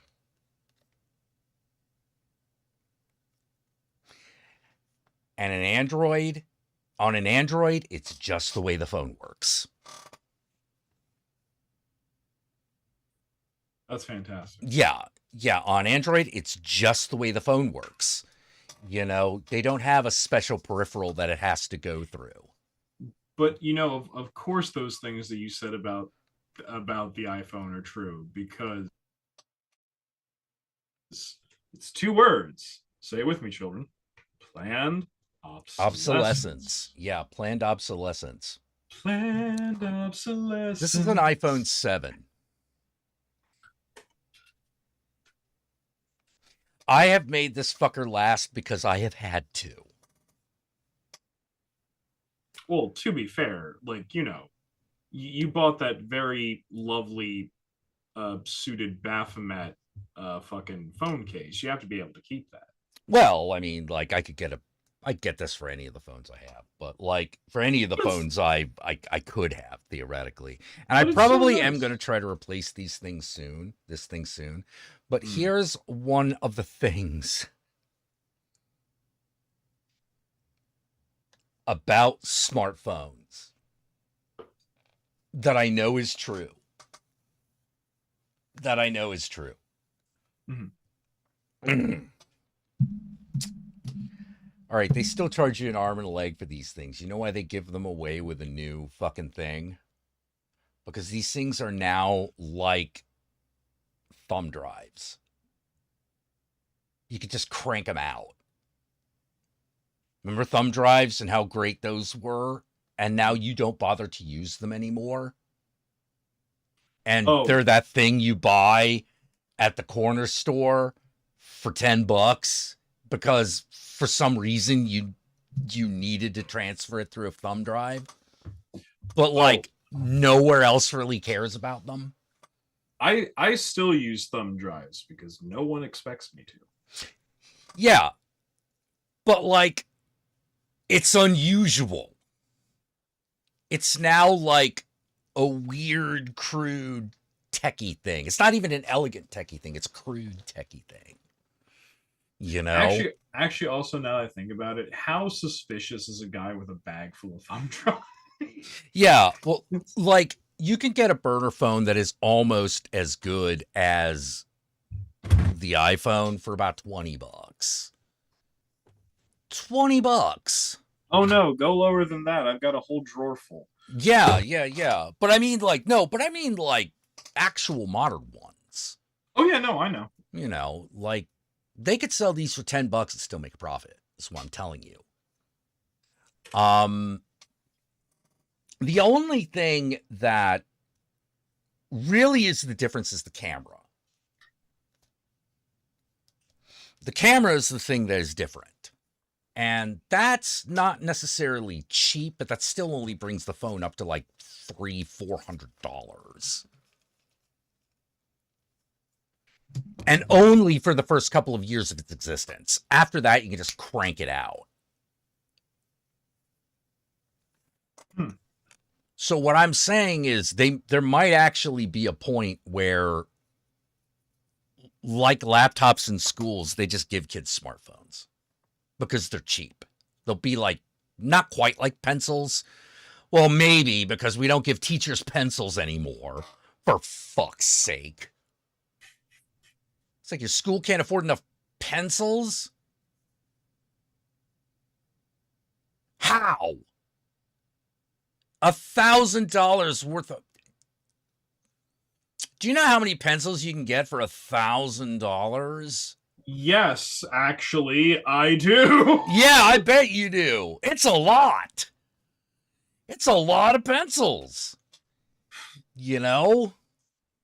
Oh no, let's have the individual teachers do it. I have a better idea. How about not, you jackass? I would love if I received even like not even that much. Even if I received $300 for pencils, I'd be fucking elated. Yeah, you'd be elated. Like, but I'm like, a school should have $1,000 worth of pencils just laying around at all times. Why? Because kids gotta write shit down. That's why. Think about it this way. You know how they used to just, how when we still had pens, people would just give them away? Mm-hmm. Well, pencils is cheaper than that. So this whole idea of like, well, we don't have enough money for pencils, I know is horse shit. Because I'm like, oh, no. You got enough money for pencils. You're just not doing it. You're just not doing it. Do you want to know how I mean, not the individual teachers. I mean, like the school board administrators and right people like that. Do you really want to know like the epitome of how of this? The room teacher that I work with has a hi. Here's a question. Do you remember those pencil holders that most teachers had that were like ceramic apples? Oh yeah. Yeah. The room teacher I work with has 3 of them with no pencils in them, so they're sitting decoratively in a basket. Oh, come on. I looked at it today and I just thought to myself, what a sick fucking show. Yeah, these people are okay with kids not eating at school. Well, like, here's the thing, though. Like, making sure that many kids is fed every day at roughly the same time, that actually is like that's like a real job. Like, there's a lot of shit that has to happen in order to make that happen. So, like, it's expensive. I still say you should do it. Because, come on, if you're gonna, even prisoners get food, okay? Okay? If we can afford, I'm sorry, but if we can afford, I'm sorry you don't feel like you should have to feed slave labor. But if you don't, it dies. So I don't know what to tell you. if Jeff Bezos is allowed to be able to afford to shoot dicks into space, we can afford to feed children. I'm sorry. It's just the reality. It's actually, yeah, the amount of money it actually takes is not that much. You know, like, come on. Just Also, when it comes to feed kids, guys. also, I'm actually going to go a step further. Can we also, when it comes to school lunches, can I don't know, can we get big food company lobbyists out of the fucking situation, please? Because Jesus Christ. Yeah. Jesus fucking Christ. I'm so sick of seeing kids eat. You shouldn't. The healthiest thing that you're able to get should not be shitty Swan's Company pizza. I sorry, but I agree. That's I just agree. fucking fuck. Ah. Oh my god. When you look at like, especially when you like,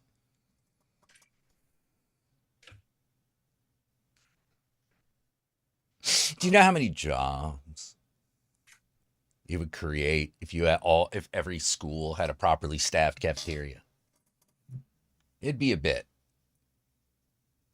Yes. Do you know?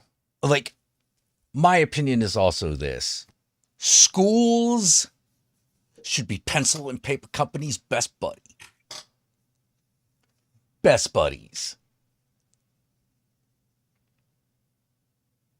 Just roll that truck with reams of paper and fucking crates of pencils in every other week. What the fuck, U.S. government? You can subsidize the dairy industry, but you can't subsidize school supplies? Fuck you. Yeah, fuck come on. You. Come on. Well, here's the thing. I don't have a problem with food subsidies. I just think that the subsidies should exist at the consumer level. Also, at the point of sale. Yes. That's where it should exist. That's what Taiwan does. It works extremely well. Very well. Subsidized at the point of sale, and everyone still gets to cut off their piece of the pie. It's just that some motherfuckers are so greedy.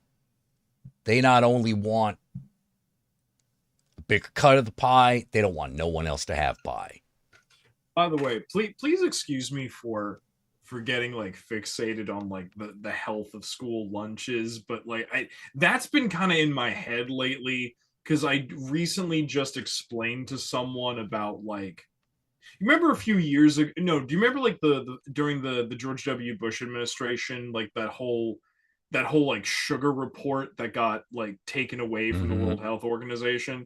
I just explained to someone that was a thing that happened, and I was you know what I mean? It just like brought up all those memories, and I'm just like, God damn it, I hate it.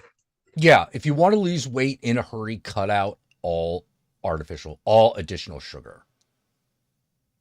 Yeah. Now, it's really... I'm not saying that's going to be easy.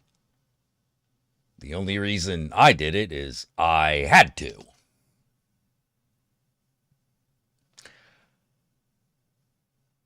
That's your obesity epidemic right there, added sugar. It's sugar you don't even really want. That's the other thing. Or need. It doesn't, it's unnecessary. Fuck need. You don't even really want it. Like, how much sugar is in bread? What? How much? What are you doing? What is the process of making it bread that it tastes so ass you got to put that much sugar in it? Enriching it with dead wheats and with dead proteins. Yes, that's what it is. It's insane. Because I'm always like, wouldn't it be cheaper to not do this? I knew a European exchange student when I was in college.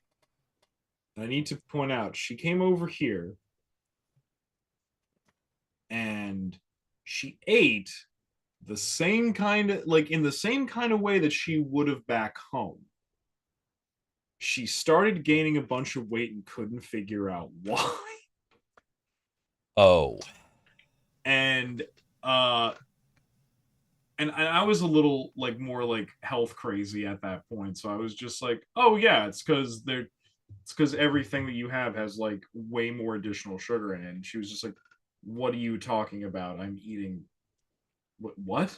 And I would like show her, I'm like, yeah, no, look at it. I'm like, and she would like look at the ingredients like the nutritional thing, and she'd be like, why doesn't it say how much of the percent of sugar intake this is? And I'm like, Yeah, because you can calculate it with the information that they're forced to give you. And it's bad. Like, one bag of potato chips is more sugar than you will need for 2 days. that doesn't sound like it should be legal. 2 You're right. days. Well, it's like, it also, okay, here's the one that really freaked me out. When I started cooking from scratch as much as possible. It's all about tomato sauce. Yogi, how much sugar do you add to tomato sauce when you make it yourself? Either that or zero. Zero. Because the sweetness is supposed to come from the tomatoes. Tomatoes. They have all the sugar that it needs. So when you buy the thing and you look on the label and it says added sugar, no, that's what part of the total sugar content was just them pouring the white stuff in. And there are some products where that should be zero. No added sugars.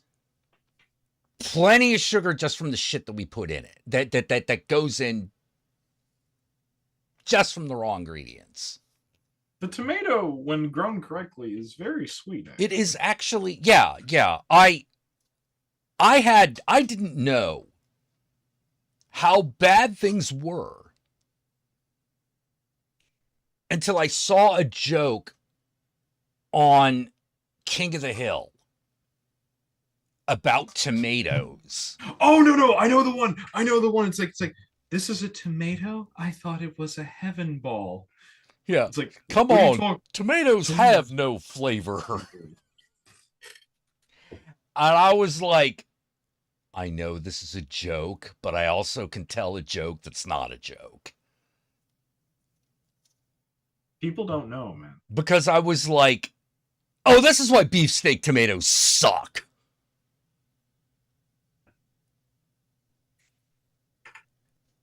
They're awful. They are the worst.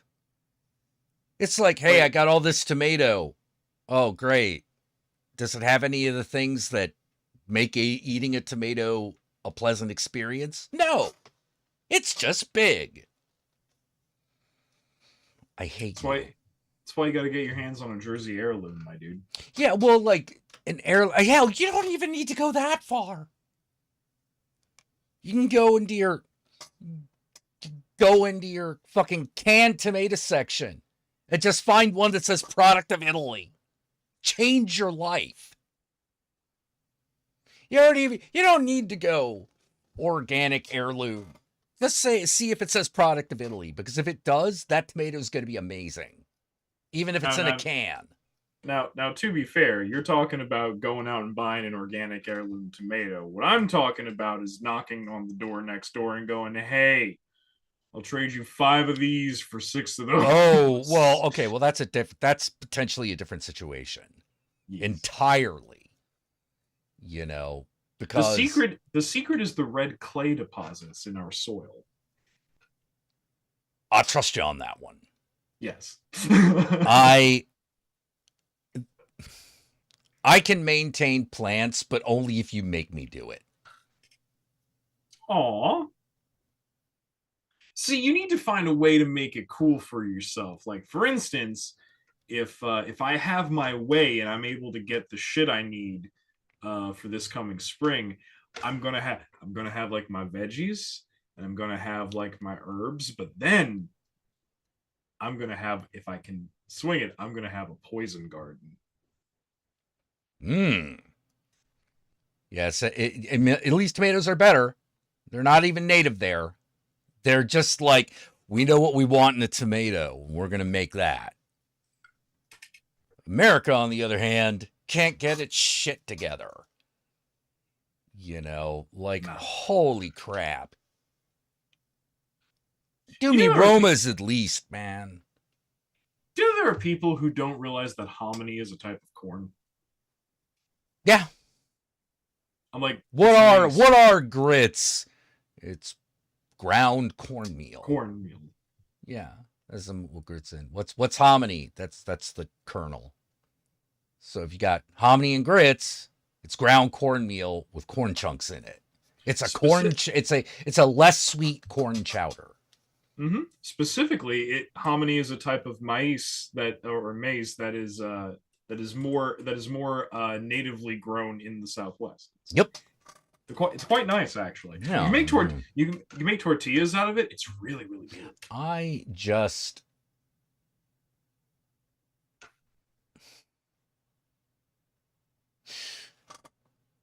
The reality of the food market, man, is infuriating. Because you want to believe that the reason we're doing this is to feed the maximum number of people at the lowest cost. That's what you want to believe. That's not. God, I wish that were true. I know. I wish it were goddamn true. But it really comes down to, we're feeding this many people. It's a side effect.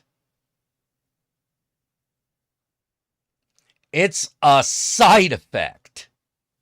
Not part of the intention. You know?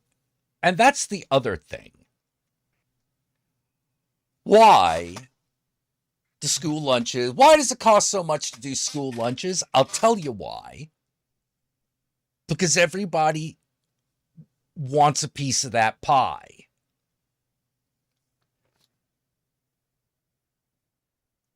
Do you know, when I talk about a properly staffed school cafeteria, I'm talking about making an actual meal for 2,000 to 5,000 people a day. You can do that. You don't need people who are that highly skilled. You need people who will show up on time, do the job, which, trust me, that can already be a tall order. It really comes down to assembly line management, really. Yes. Yes. Like, I've seen the way it works at billion-dollar hotels, where they're feeding so many people a day, and we're not even talking about the customers. We're just talking about staff. Mm-hmm. And the kind of timetables that they're on. And I'm like, there is no reason you couldn't do this scaled down using cheaper shit. And by cheaper shit, I don't mean like cheaper pre-made pizzas. I mean like actually getting the tomatoes, actually rendering down the sauce. Mm-hmm. Because once you're reasonably good at for example, once you're reasonably good at making a tomato sauce, take you about 20 minutes. And given proper kitchen equipment, that scales up. That can scale up quite a lot. Yes. If fucking Costco, could we at least do Costco levels of fucking pizza at least? Please? I'm just trying to feed kids here. I'm just talking about feeding children during the school day. Why is this so hard for people? Oh, those kids are getting a free ride. They're fucking children. They're fucking children. Look, I understand that watching school shootings is the greatest home sport.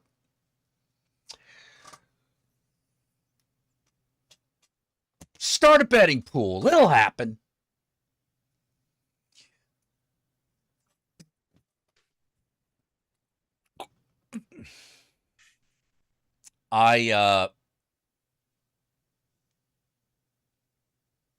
It's bullshit. It's bullshit. And the fact that Christianity encourages this should tell you how bankrupt the whole endeavor fucking is. Not only does it fail to fulfill the needs of spirituality, it fails to fulfill the needs of community. All day, every day, in big ways, in big, big ways. I didn't know it was possible to give people that little for so much. Oh, Selling their souls in a buyer's market, man. Oh, but Jack, it's not that bad. You see, all I have to do is give the prophet 10% of my income for the rest of my life, and I can be a polygamous god in the celestial kingdom and have my own planet. Who's a polygamous god right here on this fucking earth? Now, was I technically married? No, that's illegal. But could you be fucking more than one person at once? Absolutely. I'm living proof you can reach your dreams. Now, that brings with it a host of other responsibilities.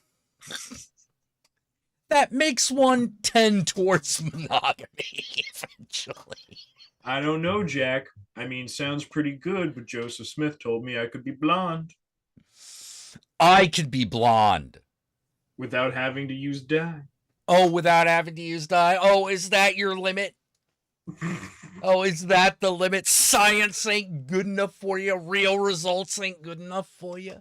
Apparently, it's the limit for a lot of people. I wish I was. It had always been the perfect Aryan.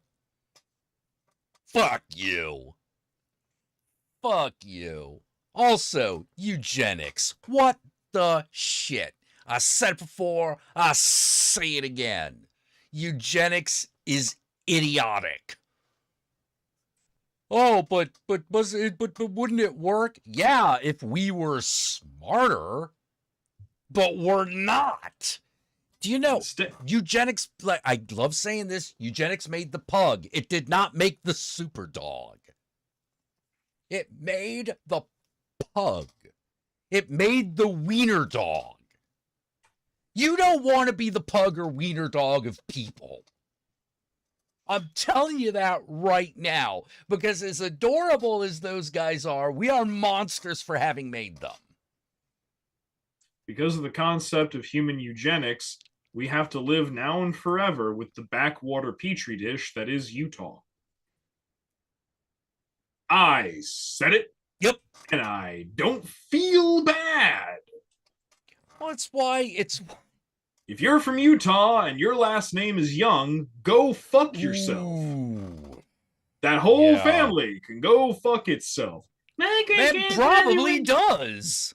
My great-grandfather was a prophet. He was also a bloodthirsty lunatic. Congratulations. And you're inbred to fuck.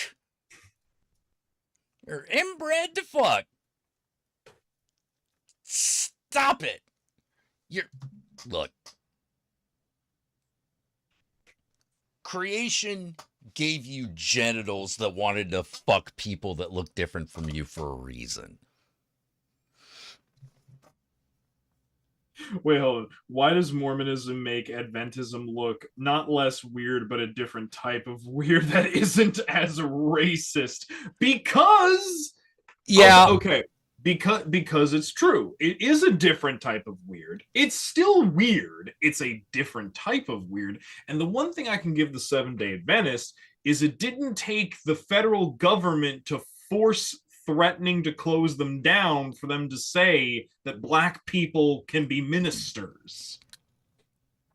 The Mormon Church, it did. Because fun fact, if you didn't know this, but and by the way, current Mormons actually don't know that this used to be like official doctrine, but it's still in the Book of Mormon. So I love to show it to them and it makes them really upset.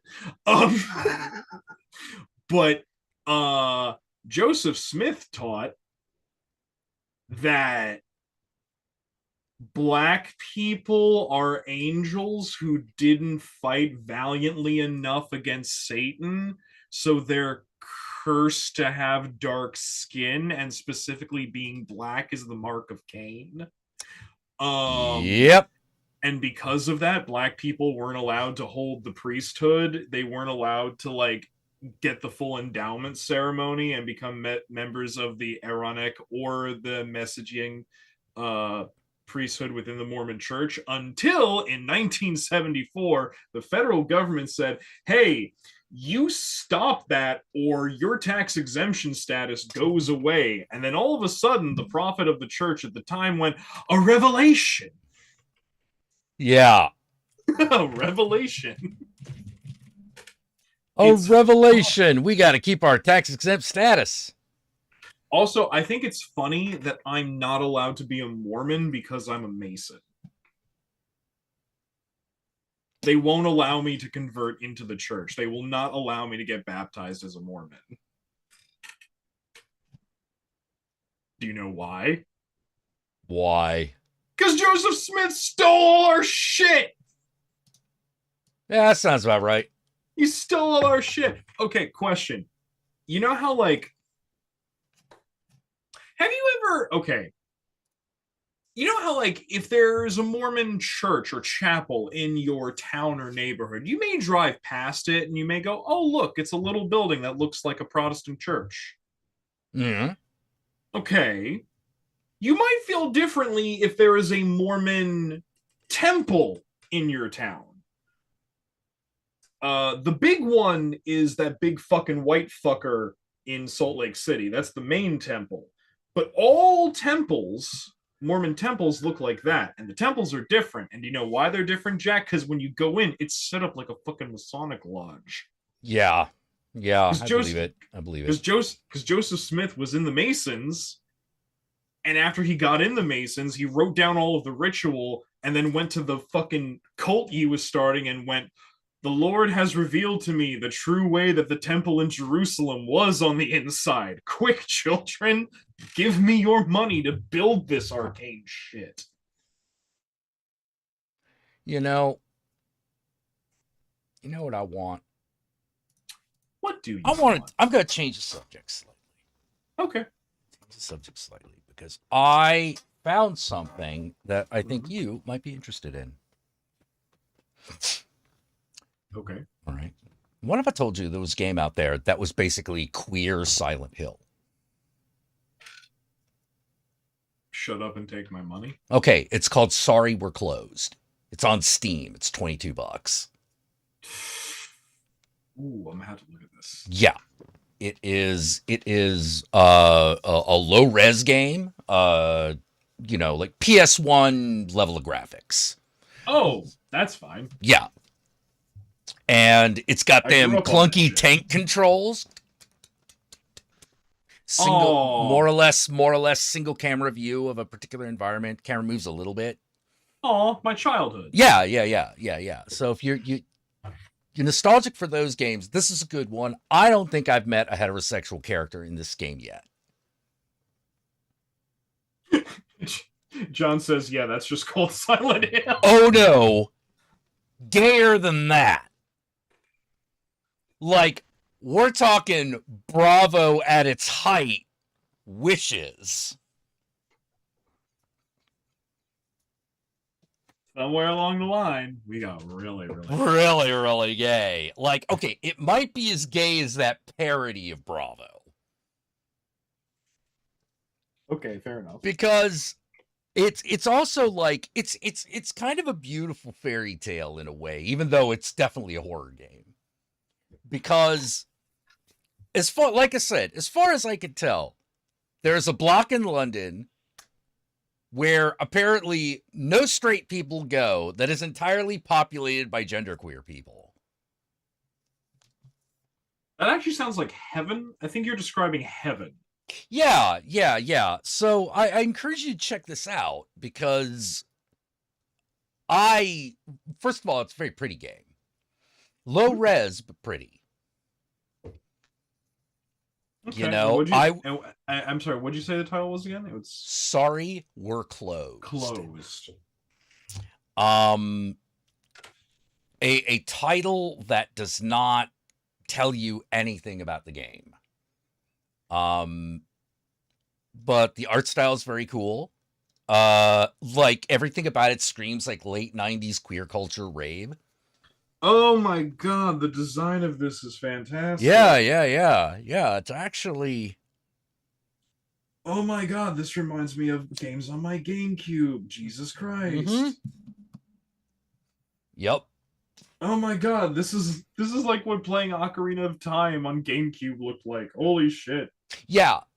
Or like the original like Perfect Dark. Yes.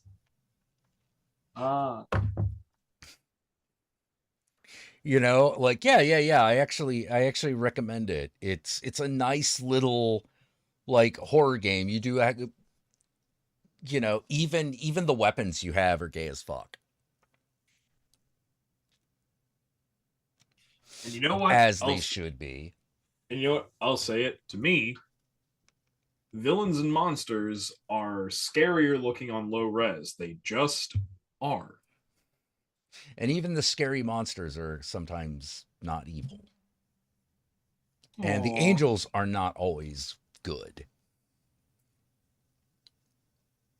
Hi, children. This is called the Mask Salesman. He will be haunting your nightmares until you die.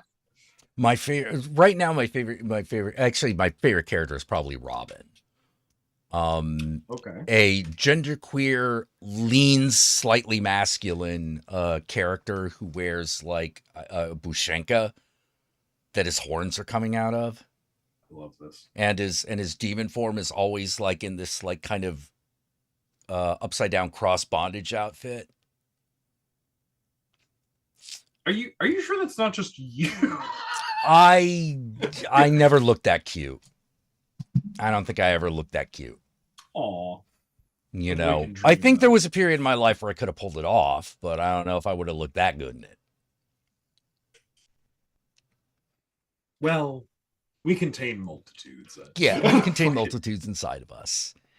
Oh, man. But yeah. No. Sorry, we're closed. It's on Steam. I recommend it. I'm only about like 3 or 4 hours into it. So far, pretty good. It's a love story. Oh.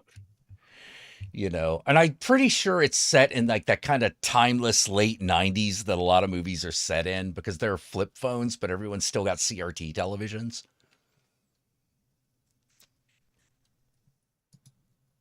Not CRT television. Yep.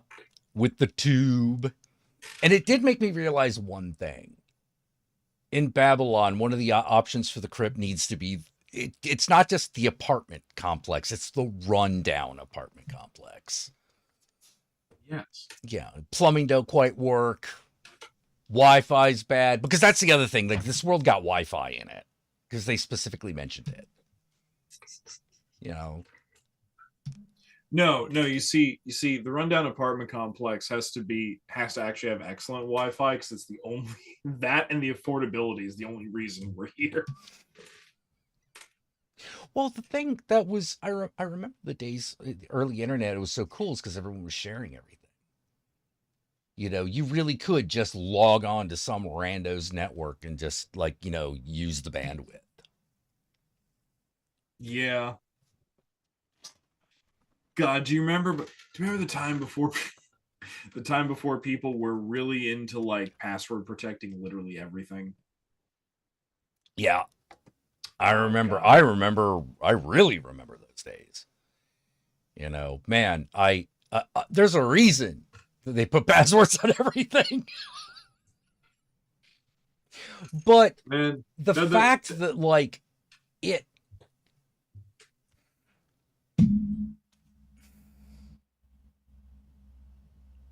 I blame Google. But at least Google was there when things were also doing things when days were good. Mm-hmm. Elon Musk and fucking Zuckerberg can kiss my dick. Kiss my dick. God. Kiss my dick. And by the way, if you're a Mormon, you can't just be fucking two people at the same time. You know that, right? Like that is a thing that you can negotiate. And you're like, but I'm not good enough. No, it doesn't matter. It doesn't matter. I have seen some ugly polycules. I tell you, it doesn't matter. Doesn't matter, man. They're just as dysfunctional as every other type of relationship. Ooh. You know? Sorry, that came out of nowhere. I was like, whoa. Well, I felt like it was an important aspect of the truth, but I'm not good enough looking for it. It doesn't matter. It really doesn't. Okay. Not even necessarily connected to polycules, polygamy, Mormons, anything like that, but just to everyone out there, everyone who's just like, oh, I don't look good. Okay, here's the thing. Fun fact. You don't have to fuck you. So if you don't like how you look, that's great, because you don't have to fuck you. Number one. And then number two, no matter how you think you look, there is at least one person on the planet. Yeah. Who will fuck you. Yeah, who will take a crack at it, you know? Like, come on. Ugly people get laid too all the time. Where do you think all the ugly people come from? You know, they come from other ugly people fucking. Don't worry about it. I've seen multiple generations of ugly people, and they've all been fucking. Therefore, you know, ergo, my cat would like you to know something. Meow. He will not elaborate. You know, funny enough that you should say that, because my cat says the same thing. What are they not telling us, man? My cat says nothing. He is currently downloading from the his eyes are shut and he's downloading from the cloud at the moment. Oh, okay.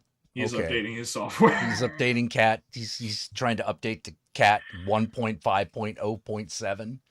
Dude, let me tell you something fucking freaky that happened today, right? It's like it was a very subgenius moment. Mm-hmm. It was quite beautiful. So you know how like on like if you got like a Roku TV or some shit like that, like you know how like you can set like your backgrounds like for like the screensaver backgrounds on it? Yeah. Okay. I set mine to like 80s and 90s themed graphics. Uh-oh. And one of the graphics that comes up, it was so funny. The cat was sitting literally, he loafed in front of the television, perked his head up, and did the whole very slow, like meditative closed eyes that cats do when they loaf. And as soon as he did that, the graphic that flashed across that came up to my screen and stayed there for a while was the graphic of a light blue background with a magenta television set with an electric blue screen with only 2 words on it, and it said, "The future." I shit you not, I took a photograph of it because I was like, no one will believe me. Oh man, that's amazing. It was such a beautiful moment. I think, hold on, I'm gonna try to hold it up to the camera. I don't know if it'll. No, I'm seeing is a white square with another white square. Okay, now I can see the words. The future, and there's the cat just right there. I was just like, what the fuck? Oh, I think of getting a black cat and naming it Egregore. And when people say, "Do you have a cat?" I'll just say, "I think so."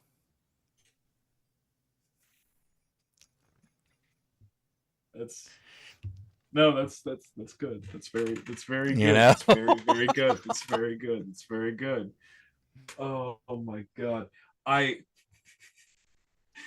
I have a couple of people telling me that now that I've got the one, I'm gonna end up getting another cat.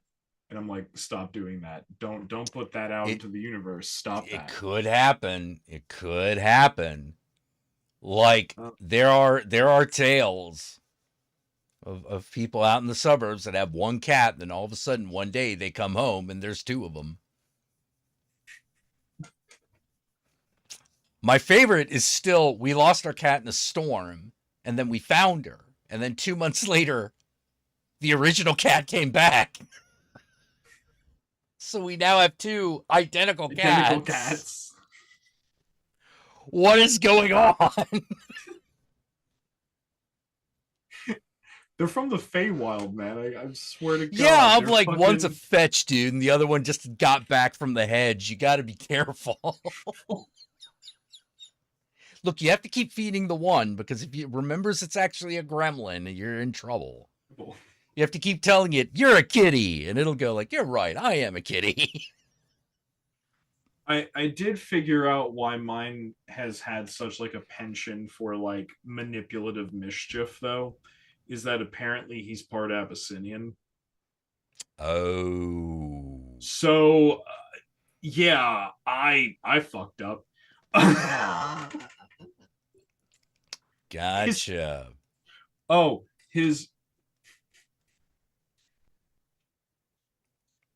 He has a whole system, A, for waking me up an hour before breakfast time so he can scream at me that he needs food for an hour.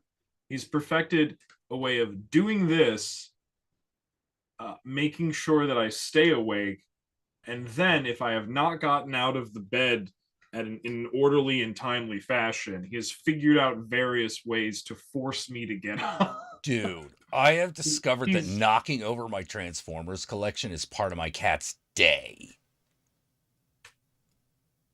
I thought he was knocking them over on his way to get to the little cubby hole behind the bookshelf. Oh, you tried to do something about so it out of his I way, moved things specifically so that it would be out of his way. So guess what he does now? He found another cubby hole on the shelf below it so he could knock over the toys that I put on that shelf to keep him from knocking it off the other shelf. That's fabulous. Motherfucker. I woke up. Okay. So last night I went to bed, and then I woke up at 3 a.m. because I wake up and right here, right at the crux of this arm, I just feel this. And I wake up, I'm like, what the fuck is this? And I wake up and I look down, and that is what I see. Just staring upside down, just staring at me. I looked down at him and I legitimately said, "Can I help you?" And he raised his one paw and he just lightly bapped under my chin. And then he looked at me again and then went,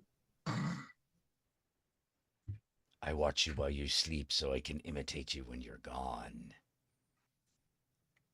I believe so, actually. Yeah. Like, cats are always, it's kind of interesting. Like, I think sometimes there are some cats that I think are just constantly trying to figure us out, just like we look at them, and they're constantly trying to figure them out and going like, "Why do you do that, you weird creature?" It's like how whenever we try to bathe and they start screaming at us because they're so sure that we're going to drown. Yeah, because we're in the water, right? We're in the water. That's bad. That's horrible. If you need to bathe yourself, that's why you lick yourself. Why are you so furry? You only drink the water. You're not supposed to get in it. The only cats who understand human bathing rituals are Sphinx cats. That's it. Yeah. Yeah. Like, and that I think is because on some instinctual level, they're hoping we die. You know, I'm sure they still love their owners, but there's still a part of them that is like, one day. What, Sphinx cats specifically? One day. Yes. Aw. One day we will rule. Aw, no. Leave Mr. Bigglesworth alone. You fucking... Oh my god. No, it's phenomenal. He loves... Apollo loves playing the game with me of the human is on the couch. I'm gonna come up and sit down, like, very nobly looking in front of the couch, make eye contact with the human, and meow like I want attention. And then when the human tries to pet me, I'm gonna go, no. I'm gonna run away or bat him. And then I'm just gonna come back and do this multiple times for several hours. And then if the human is still sitting on the couch by the time I'm done, I'm gonna pass out on its legs. And I sit there and go, you're right, bud. That's a perfect use of your time. Hold on.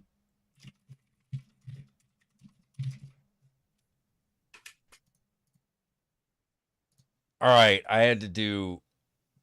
There's an artist named Corey Brickley that I should really reach out to about having him do art for us. But let me see. Hold on. Let me see if I can bring up the pictures I'm about to mention. Come on. Bring up little thing. Bring up thing. Bring up image. No, there is good. There's good. Okay. Now, do we have? What do we have? Do we have TV? No, we do not have TV. What is going on here? Media player. Is no media player, Bliat? Morobliet. Morobliet. You Bliat, yeah. It's good. It's good. We have fun. I'm never going to get It's Boris out of my fucking head. Never going to get that guy out of my head. Niboloshki. Grandma's Western Spy.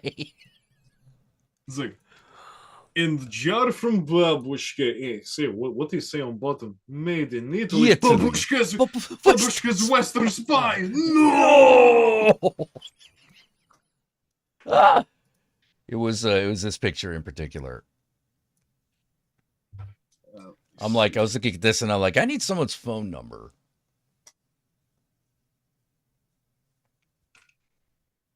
Oh wow. Yeah. You know, there's also this one also is really cool.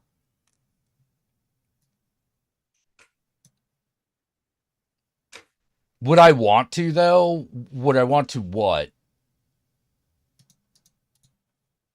Holler at this girl? Yeah. Also, do I think it would go well? I have no idea. That's why I would call. You need to find out. Yeah. You gotta find out. I mean... God damn it, John, don't do that to me. Oh, Yogi, you're gonna get another one. Apollo needs a friend. Shut up. Doesn't need any friends except for his mother. What would I wonder what the next one would be named? Would it be Artemis? I don't know. Diane? Helios?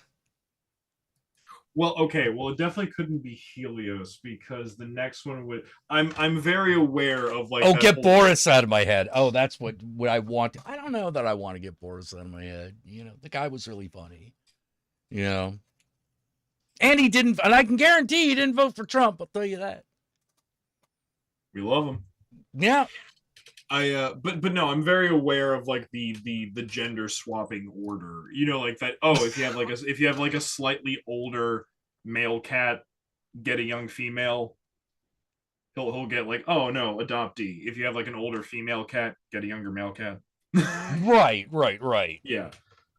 Yeah, no, I'm very aware of this. So definitely the next one would definitely not be a Helios or anything like that. But Oh. Would it be a I don't know. Daphne? I always liked Cassandra. Cassandra? Oh. Well, then, you're setting yourself up. You're setting that poor cat up at that point.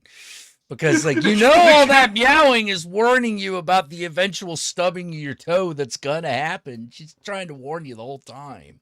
Cat's just anxiety-ridden in the corner and sees all the tragedy. Don't go on a date with that guy. That's gonna end horribly. Not green tea today. You'll get the shits. By the way, I've been watching a lot of What We Do. I've been catching up on a lot of What We Do in the Shadows. Guillermo, did you kill Carol? Did you kill Carol? Okay. Actually, I think Horger is correctly diagnosed that me and the Countess are Laszlo and Nadja. Yeah, no, I can see you like wearing a stupid pointed cursed skin hat and her telling you Simon, times, you really are the most devious bastard in New York City. He's my rotten soldier, my sweet cheese, my good time boy. I love Matt Berry. Oh yeah, no, Matt Berry is so great. Like I'm finally on, I think, the current season of the show, the most current season of the show. If I remember, kids, if I'm ever going to be publicly executed by the state, I want Matt Berry to read my order of execution to the public. Because goddamn. Oh my god. I don't know what it is about that one line, but it always does it for me. New York City. I don't know what it is. It just always works for me. Matt Berry for James Bond. I think he did a show that was that idea, actually. He did. Yeah. And it was fantastic. Yeah. He also did one, I forget what it's called, but he did one where it was essentially he's Sherlock Holmes. Yeah, I think wasn't it called something like Snuffbox or something like that?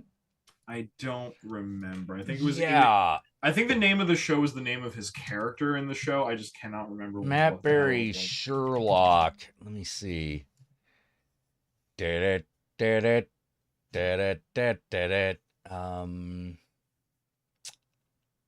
if you put Matt Berry Detective Show, that should. Oh yeah, that'll probably do better. Detective Show. Year of the Rabbit. Yes, because his last name was right. Yes, that's right.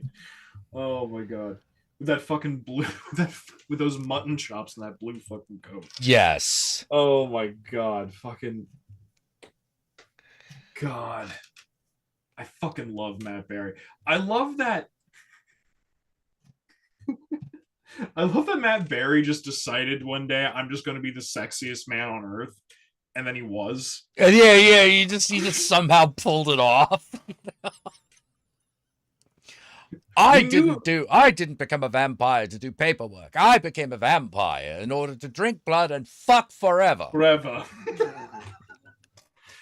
Well, you see, because what is it? It's because he honed that fucking persona for when he was on Garth Marenghi's Dark Place. Oh god. Really, Matthew Berry has just been doing that for his entire career. He made an entire career out of one character, and it's amazing. Yeah, he does an amazing job with it. Oh god, what was that? What was that one? So there's fucking Toast of London. Oh, what's the sound guy he's always arguing with? God, I can never. God,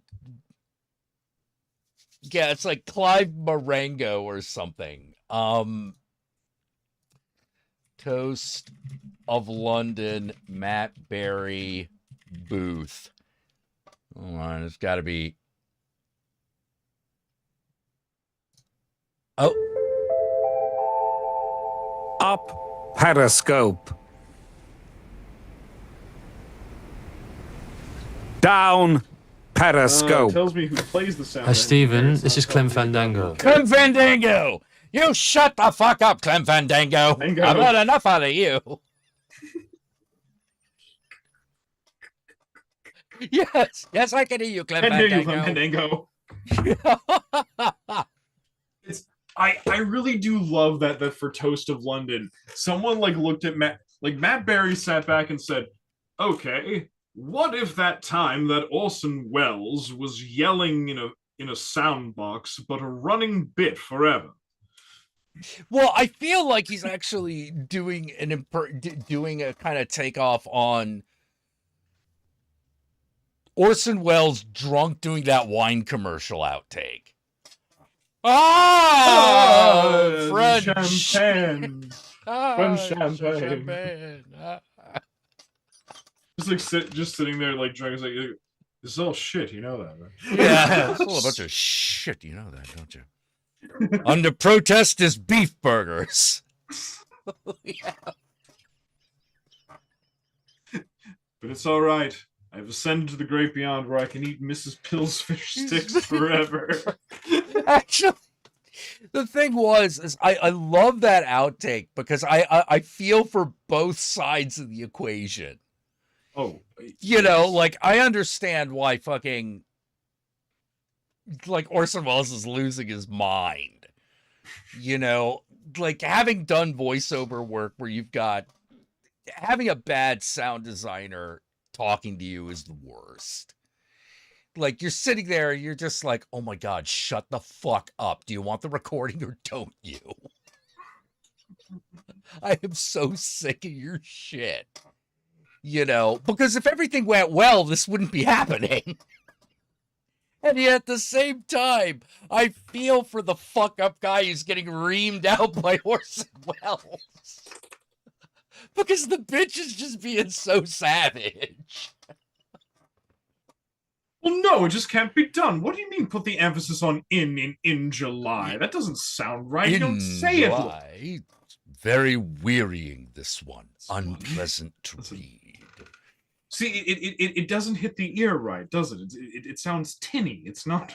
Tinny. It doesn't sound right, boys. Like, come on, you're losing your heads. You tell me where you could start a sentence with "in" and emphasize it, and I'll go down on you. Yeah. And that's wonderful, isn't it? We're talking about in July. The fields are covered with snow. Exactly when you say that. What's the point? Why am I doing this? Isn't that the fun of it? In July, and snow-covered field, and we're talking about July. Isn't that the fun of it? I was past that. Yes, I'm always past that. I was onto a huge dish of peas. We know a farm in New Hampshire where Mrs. Buckley lives. Every July, peas grow there. Do you really mean that? Do you? Every July?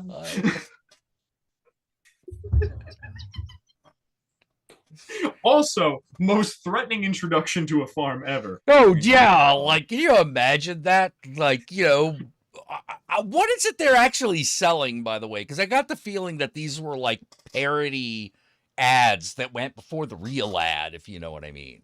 No, these were no. These were real ads that were I forget the grocery chain, but these were ads for these were a collection of ads for specific brands of products that one grocery store chain carried. Oh, okay. So he's doing a bunch of products for like a British Safeway kind of thing, and yeah, you know, Mrs. Buckley's peas. You can find them in the pea aisle or whatever.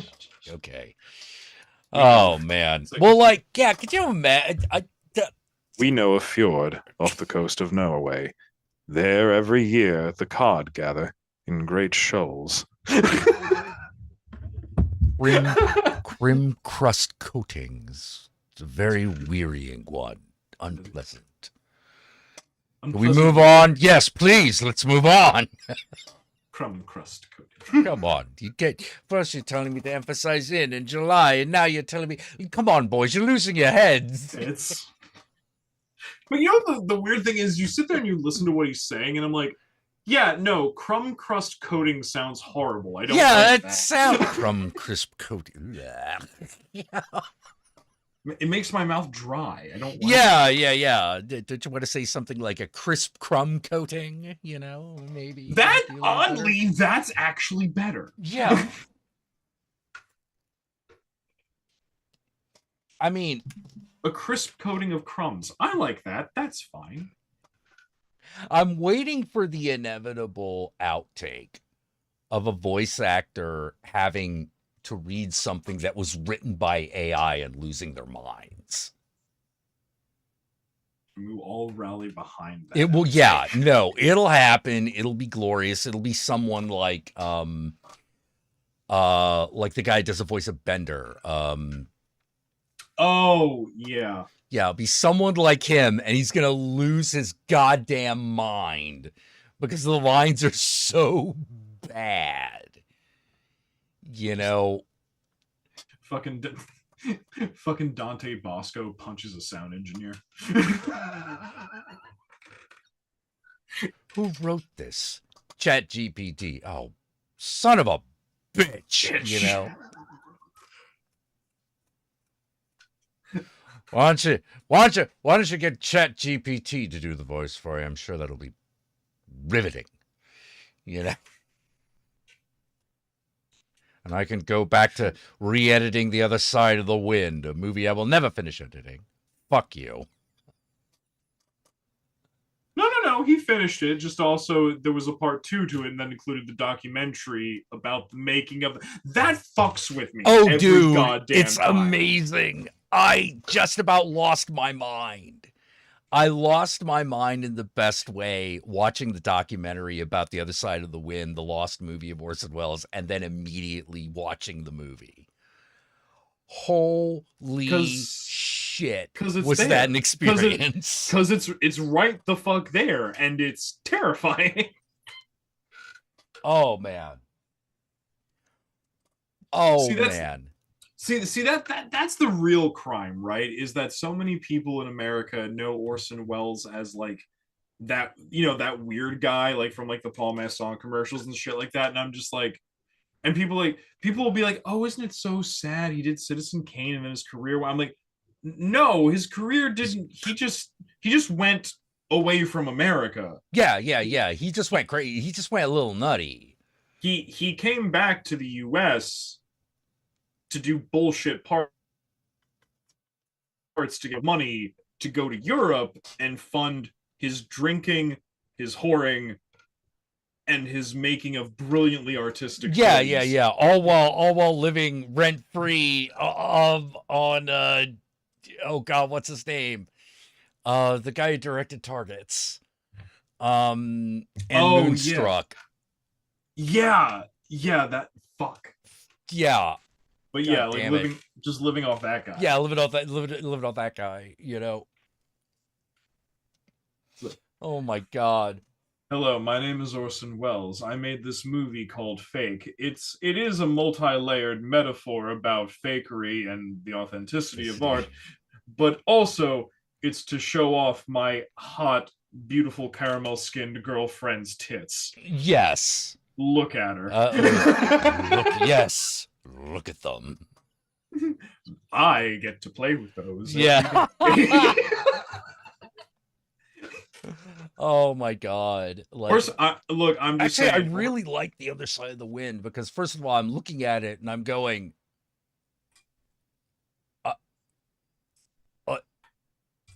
first of all, bravo! You saw Targets and were a little jealous, weren't you? Yeah, it was. Yeah, he was. He saw Targets and was a little jealous. You know, but the other thing of having it. be about queer Hollywood during that period of time in a way that it was like, no, we're actually going to talk about what it was like for real. Rock Hudson, let me fucking tell you about. Yeah, Rock let me tell you Hudson. about Rock Hudson. You know, like that was before motherfucker. He made that film was filmed before he died, before Rock Hudson was dead. You know, like, and all the people that he got involved in it that were like, you know, had to be super closeted, like John Huston. You Now I know, think about it, wasn't there a James Whale reference also made in there yeah, somewhere? I think there was Yeah. because the girl is like the Frankenstein monster. Yes. You know, and the fact Also- that you do the timing on the film and you're like, when he made this, when he created and edited this sequence, it predated Argento by about 8 years. He was that ahead of the curve. Man. Legitimate genius. Yeah, Like, yeah. Orson Welles legitimate was a genius. legitimate filmmaking genius. And again, because of that, because like what I said about how he filmed his girlfriend at the time, I just want to point out Orson Welles, Jesus Franco, really cut from the same cloth. Oh really. yeah, no, totally. Totally. Like just one knew how to pretend to be more refined. yeah. One could fake it a little bit better than the other. You know? Orson Welles could fake it better than Jesus Franco. I love Jesus Franco, but let's be real. Yeah. You know, it's why, you know, in frustration we'll say Jesus fucking Franco. And in surprise we'll say Orson Welles' ghost. Orson Welles' ghost. Holy shit. You know, there is a reason we say Orson Welles in kind of these reverent tones, you know, like he really was that good, and it's very surprising, you know, because we're so used to people being like,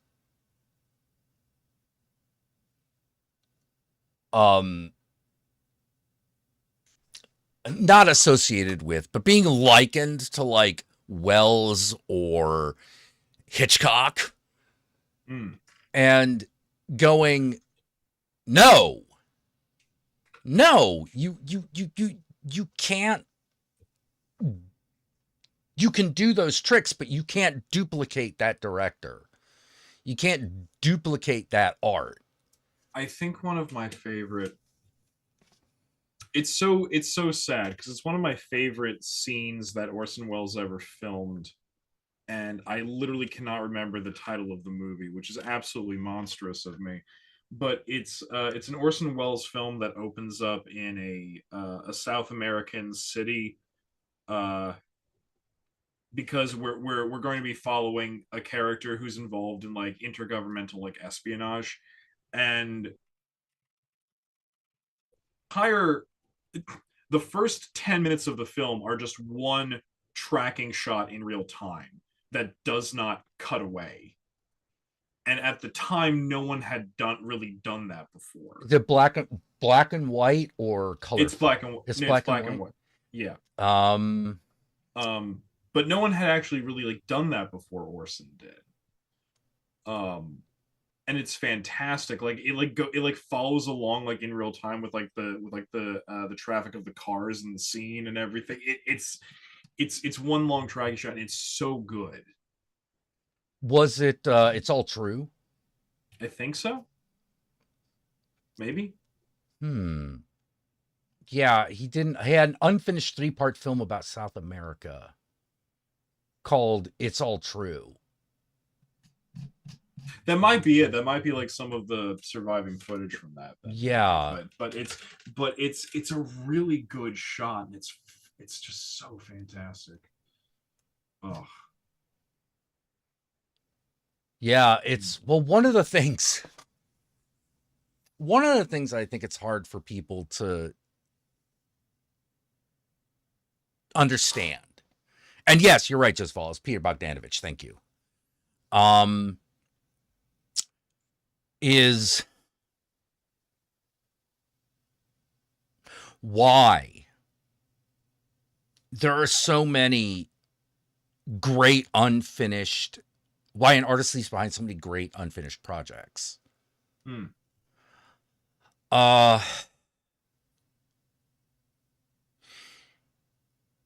It's because they're following something, and that's as far as it took them with that. Which is not a very satisfying answer. But it's also the most truthful one you're going to get. Yeah, but it is a very truthful one. You know, like it's about as far, it's as far, it got him as far as he wanted with that, and then it kind of went away. The muse, the creative spirit to do so will leave you on a specific project. Do you know how many times I've sat down with a notebook and wrote the words chapter 1? Yeah. So many. Yeah. Like I think I have floating around, like, in all honesty, I think I have floating around like 30 unfinished books. Yeah. Like the number of projects that I got really far into that I was just like, nah, I can't count them. I got a hard drive full of unfinished paintings that I'll never finish. I'll never go back to them. You know, that the time for that thing to exist is over. You know, the time for me to make it is over. You know, like, I don't know how to explain it any better than that. It's sometimes there's a project that hits the creator at the right period of time in their life that they complete it, or they get it to a certain level of completion where they feel that they can show it to the world. That is rarer than you'd think. That is rarer than you'd think. And we're talking, and I'm even including artists who do finish a lot of shit. An artist who finishes a lot of shit has 1,000 times more things left uncompleted. You know, for every album that comes up, there are 5 to 10 albums that will never see the light of day because they have never been completed. My God, can you like imagine how many canvases Van Gogh must have slashed? We have an idea how many he painted over. Oof. Yeah. Almost all of them. Yeah. Almost all of his paintings were other paintings. Other paintings that he painted over. You know, almost all of them. You know, it's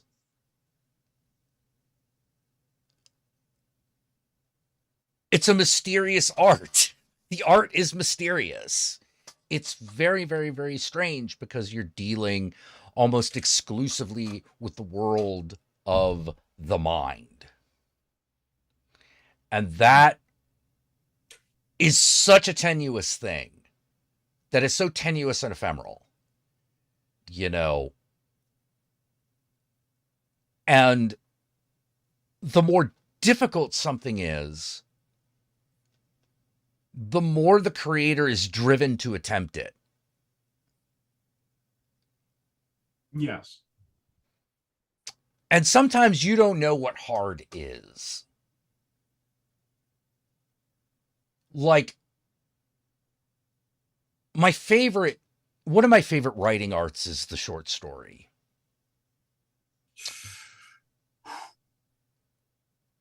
Yeah. The short story is where you learn everything.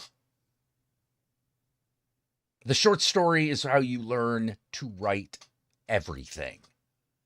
A novel is just a short story with more detail. Yeah, a novel is a short story that went on too long. You know, like, for real. For real. It's a short story that went on too long. You know, that's also why, I mean, and it's going to frustrate people. Like, for example, Will George R.R. Martin ever finish? No. No, it's done. It's gone. Well, did you Poof, in the air. If you get another book, it'll be a miracle. ever see the fucking did you ever see the joke that Brandon Lee Mulligan did about that? Did you ever see that? What is it?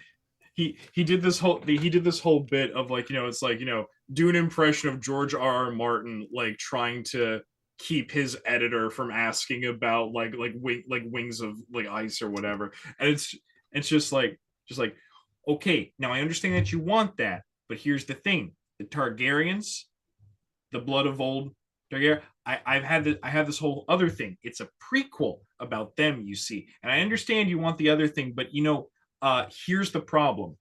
I'm already famous and rich.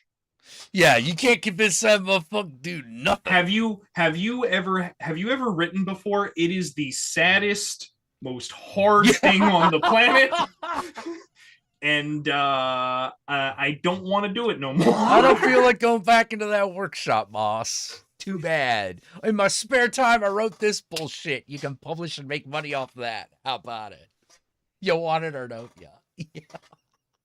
And honestly, good for you, George. Yeah, no, great work if you can get it. Like, with that said, like, guys like Stephen King, whoa. That man was born to write. I don't know how else to put it. Well, Stephen King is like channeling some eldritch thing. Yeah, like he's in and touch with like an elder god or something. And that's not just me saying that. He openly says to people that when he's writing, he's being channeled by something. Like this, he says this. So I'm just like, you know what? You write 6 pages a day for 30 years, like well over 30 years. I'm gonna have to like agree. Usable with you, pages. So, 6 usable pages. I'm lucky if I write 6 pages and get like a couple of paragraphs that are usable. I do that every day. I do that every day where it's like, and I'm for a manual, for what amounts to a game manual. I do that every day. So someone's saying, I got 6 usable pages. I'm like, you son of a bitch. I'm lucky if I get half a page. If I get 6 paragraphs, that's a good day. Good God. Oh, yeah, and they kick Stephen King. They kick that guy off fucking Twitter abortion. Fuck you, Elon. Nobody fucks with the king. I'm sorry. He fucking, and now forever, we all know that Stephen King's last act on Twitter was to make a trans joke at fucking Elon's expense. And we now know that is the greatest thing to ever be said to Elon because Elon then canceled his account. I didn't actually catch what the joke was when it happened. What was the... I think Elon Musk could make a great first lady.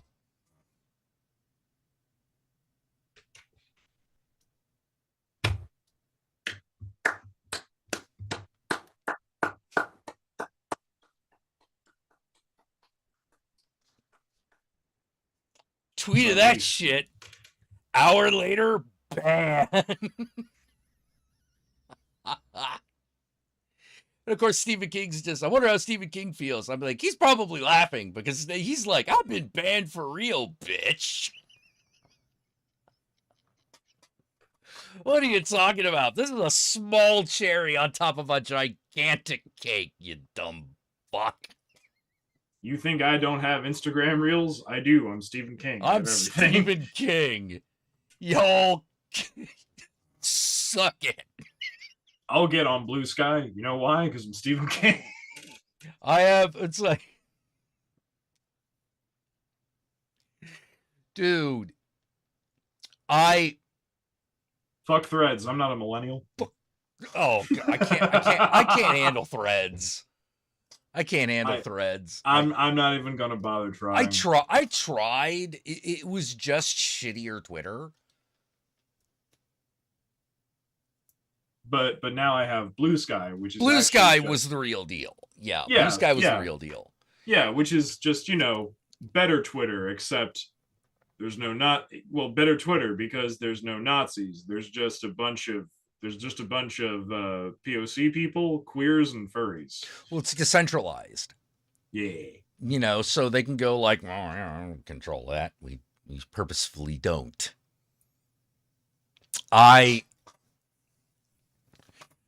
Good God. What is Elon? Okay. I want to study Elon Musk, not his history not his development as a person, but just as the destruction of a persona and his pettiness. Because you've got to be kidding me. Elon Musk is one of those guys that I look at and I say, except for the fact that I'm not a multi-billionaire, I'm living the life you want. And I didn't have to earn billions of dollars. I got to just do it. Well, I am somehow cooler than you will ever be. Don't ask me how that happened, but it's clear to see. Especially now. How did I get so much more out of drugs that you are failing to fucking get? You had every opportunity to be a great person. And look at you. You're a putz. Well, Jack, we know why. We know the song. It's because I've never met a nice South African. African. And that's not bloody surprising me, because we're a bunch of arrogant bastards. Who hate black people. But Yeah. I don't know what to tell you, man. Coming from a family, I see those that pictures of him in his 20s when he was this super little, stupid, baldy, geeky guy, and I'm like, you're still that guy. You're still that guy, and you hate that guy. You've seen the picture, right, of him like with the upturned like trench coat collar, trying to look cool. Yeah, and I'm like, you're still him, and you've never accepted it. Fucking Never accepted it. Fucking fedora wearing, like masquerade LARPing looking piece of shit. Yeah, I look back at my goth days and I go, man,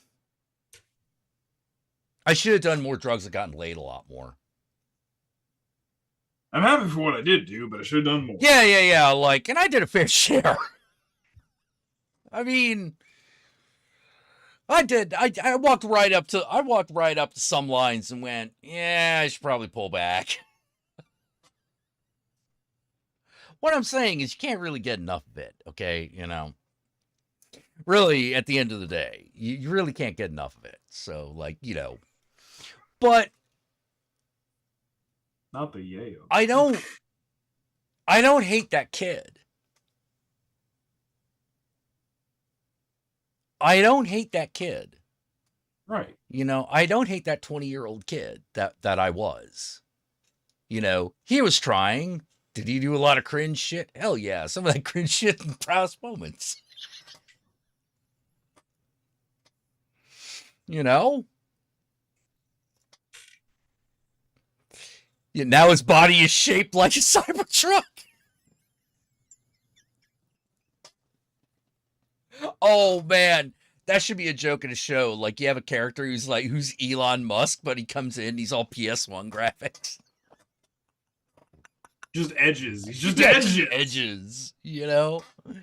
I just. Did I tell you what happened the first time a Cybertruck pulled up next to me on the road? Yes, you did. Yeah. Okay. You did. Yeah. No. For anyone who didn't know, For anyone who wasn't here to hear it, I rolled down the window and screamed "fuck you" at the top of my lungs.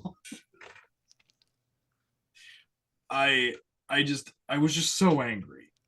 Well, yeah, because they make me so angry when I see them. I used to feel that way about SUVs, and then there were just too many of them to do that too.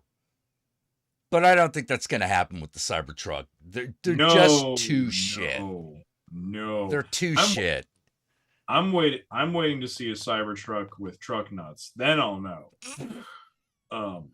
That, yeah, unfortunately, that'll happen. Oh, will they be shitty graphic pixelated trucks?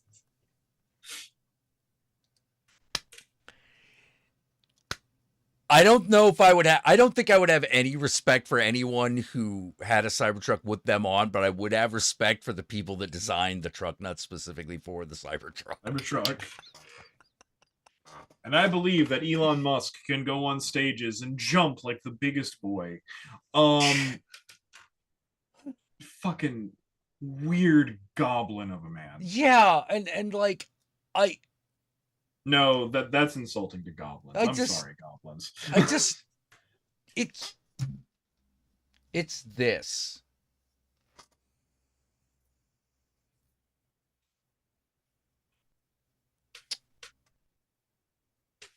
How? Look, I'm sorry being the richest man in the world couldn't keep your hot elf rock star crazy girlfriend around. I'm not. She deserved better. Well, she's also crazy as and yet she still deserved better than Elon. All right, fair. I'm glad your daughter won't talk to you. Yeah, I'm glad you have children that won't talk to you. Piece you. Of shit. You know, like, good God. But think about that. Or now that I think about it, I honestly don't remember how Elon Musk's child's transition is going. So if I accidentally misgender that person, I'm very sorry. It completely by accident. But still, I'm glad they won't talk to you. Yeah. That was the point, you know. But think about that. You're the richest man in the world. Mm-hmm. And here you just got slapped in the face with, money don't fix that personality problem of yours. Yeah, think about it for a second. There's no amount of money. Being the richest man in the world and you literally can't pay people to stay around you. Yeah. I mean, think about that. That's fucked. Think about that. I would not. I mean, that's a lesson that I learned just from watching other people. You know, as far as I can tell, he's still not learning that lesson. How dumb are you? He's just fucked. Well, I just like we're gonna have a government run by these two toddlers. These people with the emotional sophistication of toddlers. Like, yes. How? Why? Fuck? We're gonna have Trump just sitting there like shit in his pants. Going, whatever. And then we're going to have Elon just basically being like his shitty hanger-on little brother that no one wants to be around. Good God. We've elected lol cows to the highest office in the land. Honestly, not worth it. Honestly, isn't that the American dream? And the American dream is dumb. Because I've got a better dream. Yes, I agree. I have a dance party every fucking weekend that lasts until dawn on Monday. That's my dream. Shut up. For everybody. Fuck you guys. Everybody that cares to. Everybody who wants to be there. Fuck you guys. I'm going to go make my own America. Black check. Hookers. Mm-hmm. In fact, forget America. Yeah, forget America. In fact, forget America. Dude, I am never forgiving the tech industry. I'm never forgiving tech millionaires for what they did to Burning Man. I am never going to forgive that. I am never, ever forgiving that. Neither should you. You know, like that was so, it's so ugly and so awful. It was like the whole point was that you didn't need to be a millionaire to be part of that community. And then they came in and made it feel so, fuck you. Fuck you. How dare you? This is what you did to the 60s. Pieces of shit. You weren't there for the work. You didn't do any of the work. You just came in and made it exclusive so that people could put it on Instagram.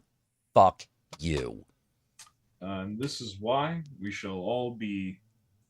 This and many other reasons is why we shall all be seceding our citizenship from the United States. We now, all of us, are officially members of the International Confederation of the Electric Goat. Yep. Much better. Let us give thanks. You know, let us give thanks. Yeah. Horns, motherfucker. Horns, motherfucker.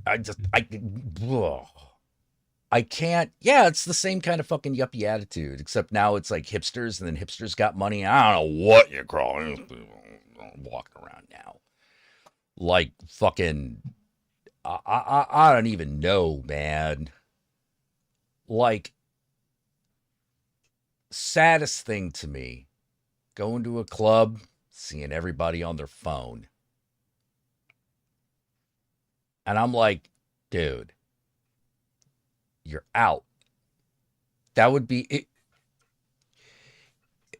Look, I understand times is different. But if you were at a club reading the newspaper, everyone would justifiably beat the shit out of you. You know, because time and place, man. Time and place. Because they're not pulling it out to like share information with each other.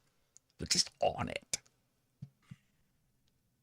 It's not like they're getting digits or like, oh, hey, let me show you this cat. Not even like, let me show you this cat video I saw.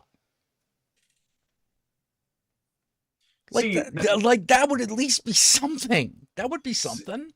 See, that actually does make me feel a lot better about myself, because quite frequently I will be out in an area and eventually just start forcing strangers to look at pictures of my cat. Yeah, exactly. Yeah, the hipsters ruined Iowa. Yeah, they ruined drugs, and I will never forgive them for that. They can only ruin drugs if we pay attention to them being alive. Yeah, but like, man. So I guess we found out what happens when when these squares do drugs. They just make more squares. You know, like apparently. I mean that and worship Emma Watson. You remember Emma Watson? Yeah, remember how Hermione? Yeah, remember how spirit science fucking on an ayahuasca trip and then tried to claim that. Why did you remind me? Because if I reminded myself, someone else has to go with me. I am not going alone. These are the rules of engagement. Yeah, I miss E. I miss those parties, man. I miss that type of experience and that type of community, which doesn't exist anymore. You know, like it's so hard to go like, yeah, man, it just doesn't exist anymore. And what has taken its place? I have no fucking idea. Well, I do know that when we party, it's usually not as big as like those ones used to be, but I enjoy. Yeah. I mean, they're still nice, but I mean, like, it's a different scale. It's yeah. It's a different vibe. I get it. Yeah, it's not. It's not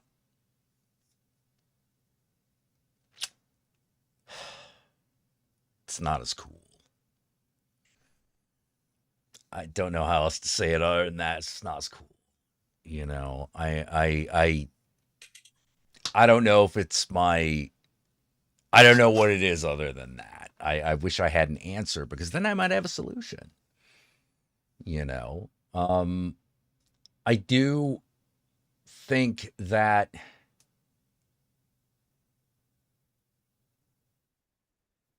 there is a dark side of me. No shit. That whenever I see a bar fight, Oh, fucking really?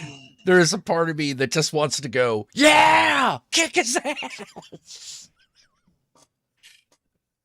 Yeah, you slap that bitch. You do it, girl. Yeah, kill him. Get her in the nuts. Okay. Get him. Get him. Get him. Get him. Yeah. I think we all have that voice inside of us sometimes. I think we all do. Oh. Well, God damn. whatever it is, we've been going on for 3 hours. Yeah, this is true. Yeah. I only have a half day tomorrow, but I still have a day. Yeah. So we should probably say our goodnights here. Kick his ass, Seabass. Yeah. You can do it, Ozzy. Bite his fucking head off. Head off. Fly fast, fly. You ever notice that if you throw a chair, everyone starts wilding out? I bet you don't even have to hit nobody with the chair. Riley, this is serious. Granddad's in serious danger. Look. You want to see it again? Want to see it again? Oh my God, he has a chair. Yeah. Look, what Boondocks is saying is sometimes we're Huey, sometimes we're Riley. There are two wolves inside of you. Yes. and they are the Freeman brothers. Yeah, and they are the Freeman brothers. All right. So until next time, everybody. Ave Satanas, Disco Inferno. Remember, Satan and I love you all very much. Hail Satan. Hail Satan, everybody. Hail Satan. Don't forget to wash your ass.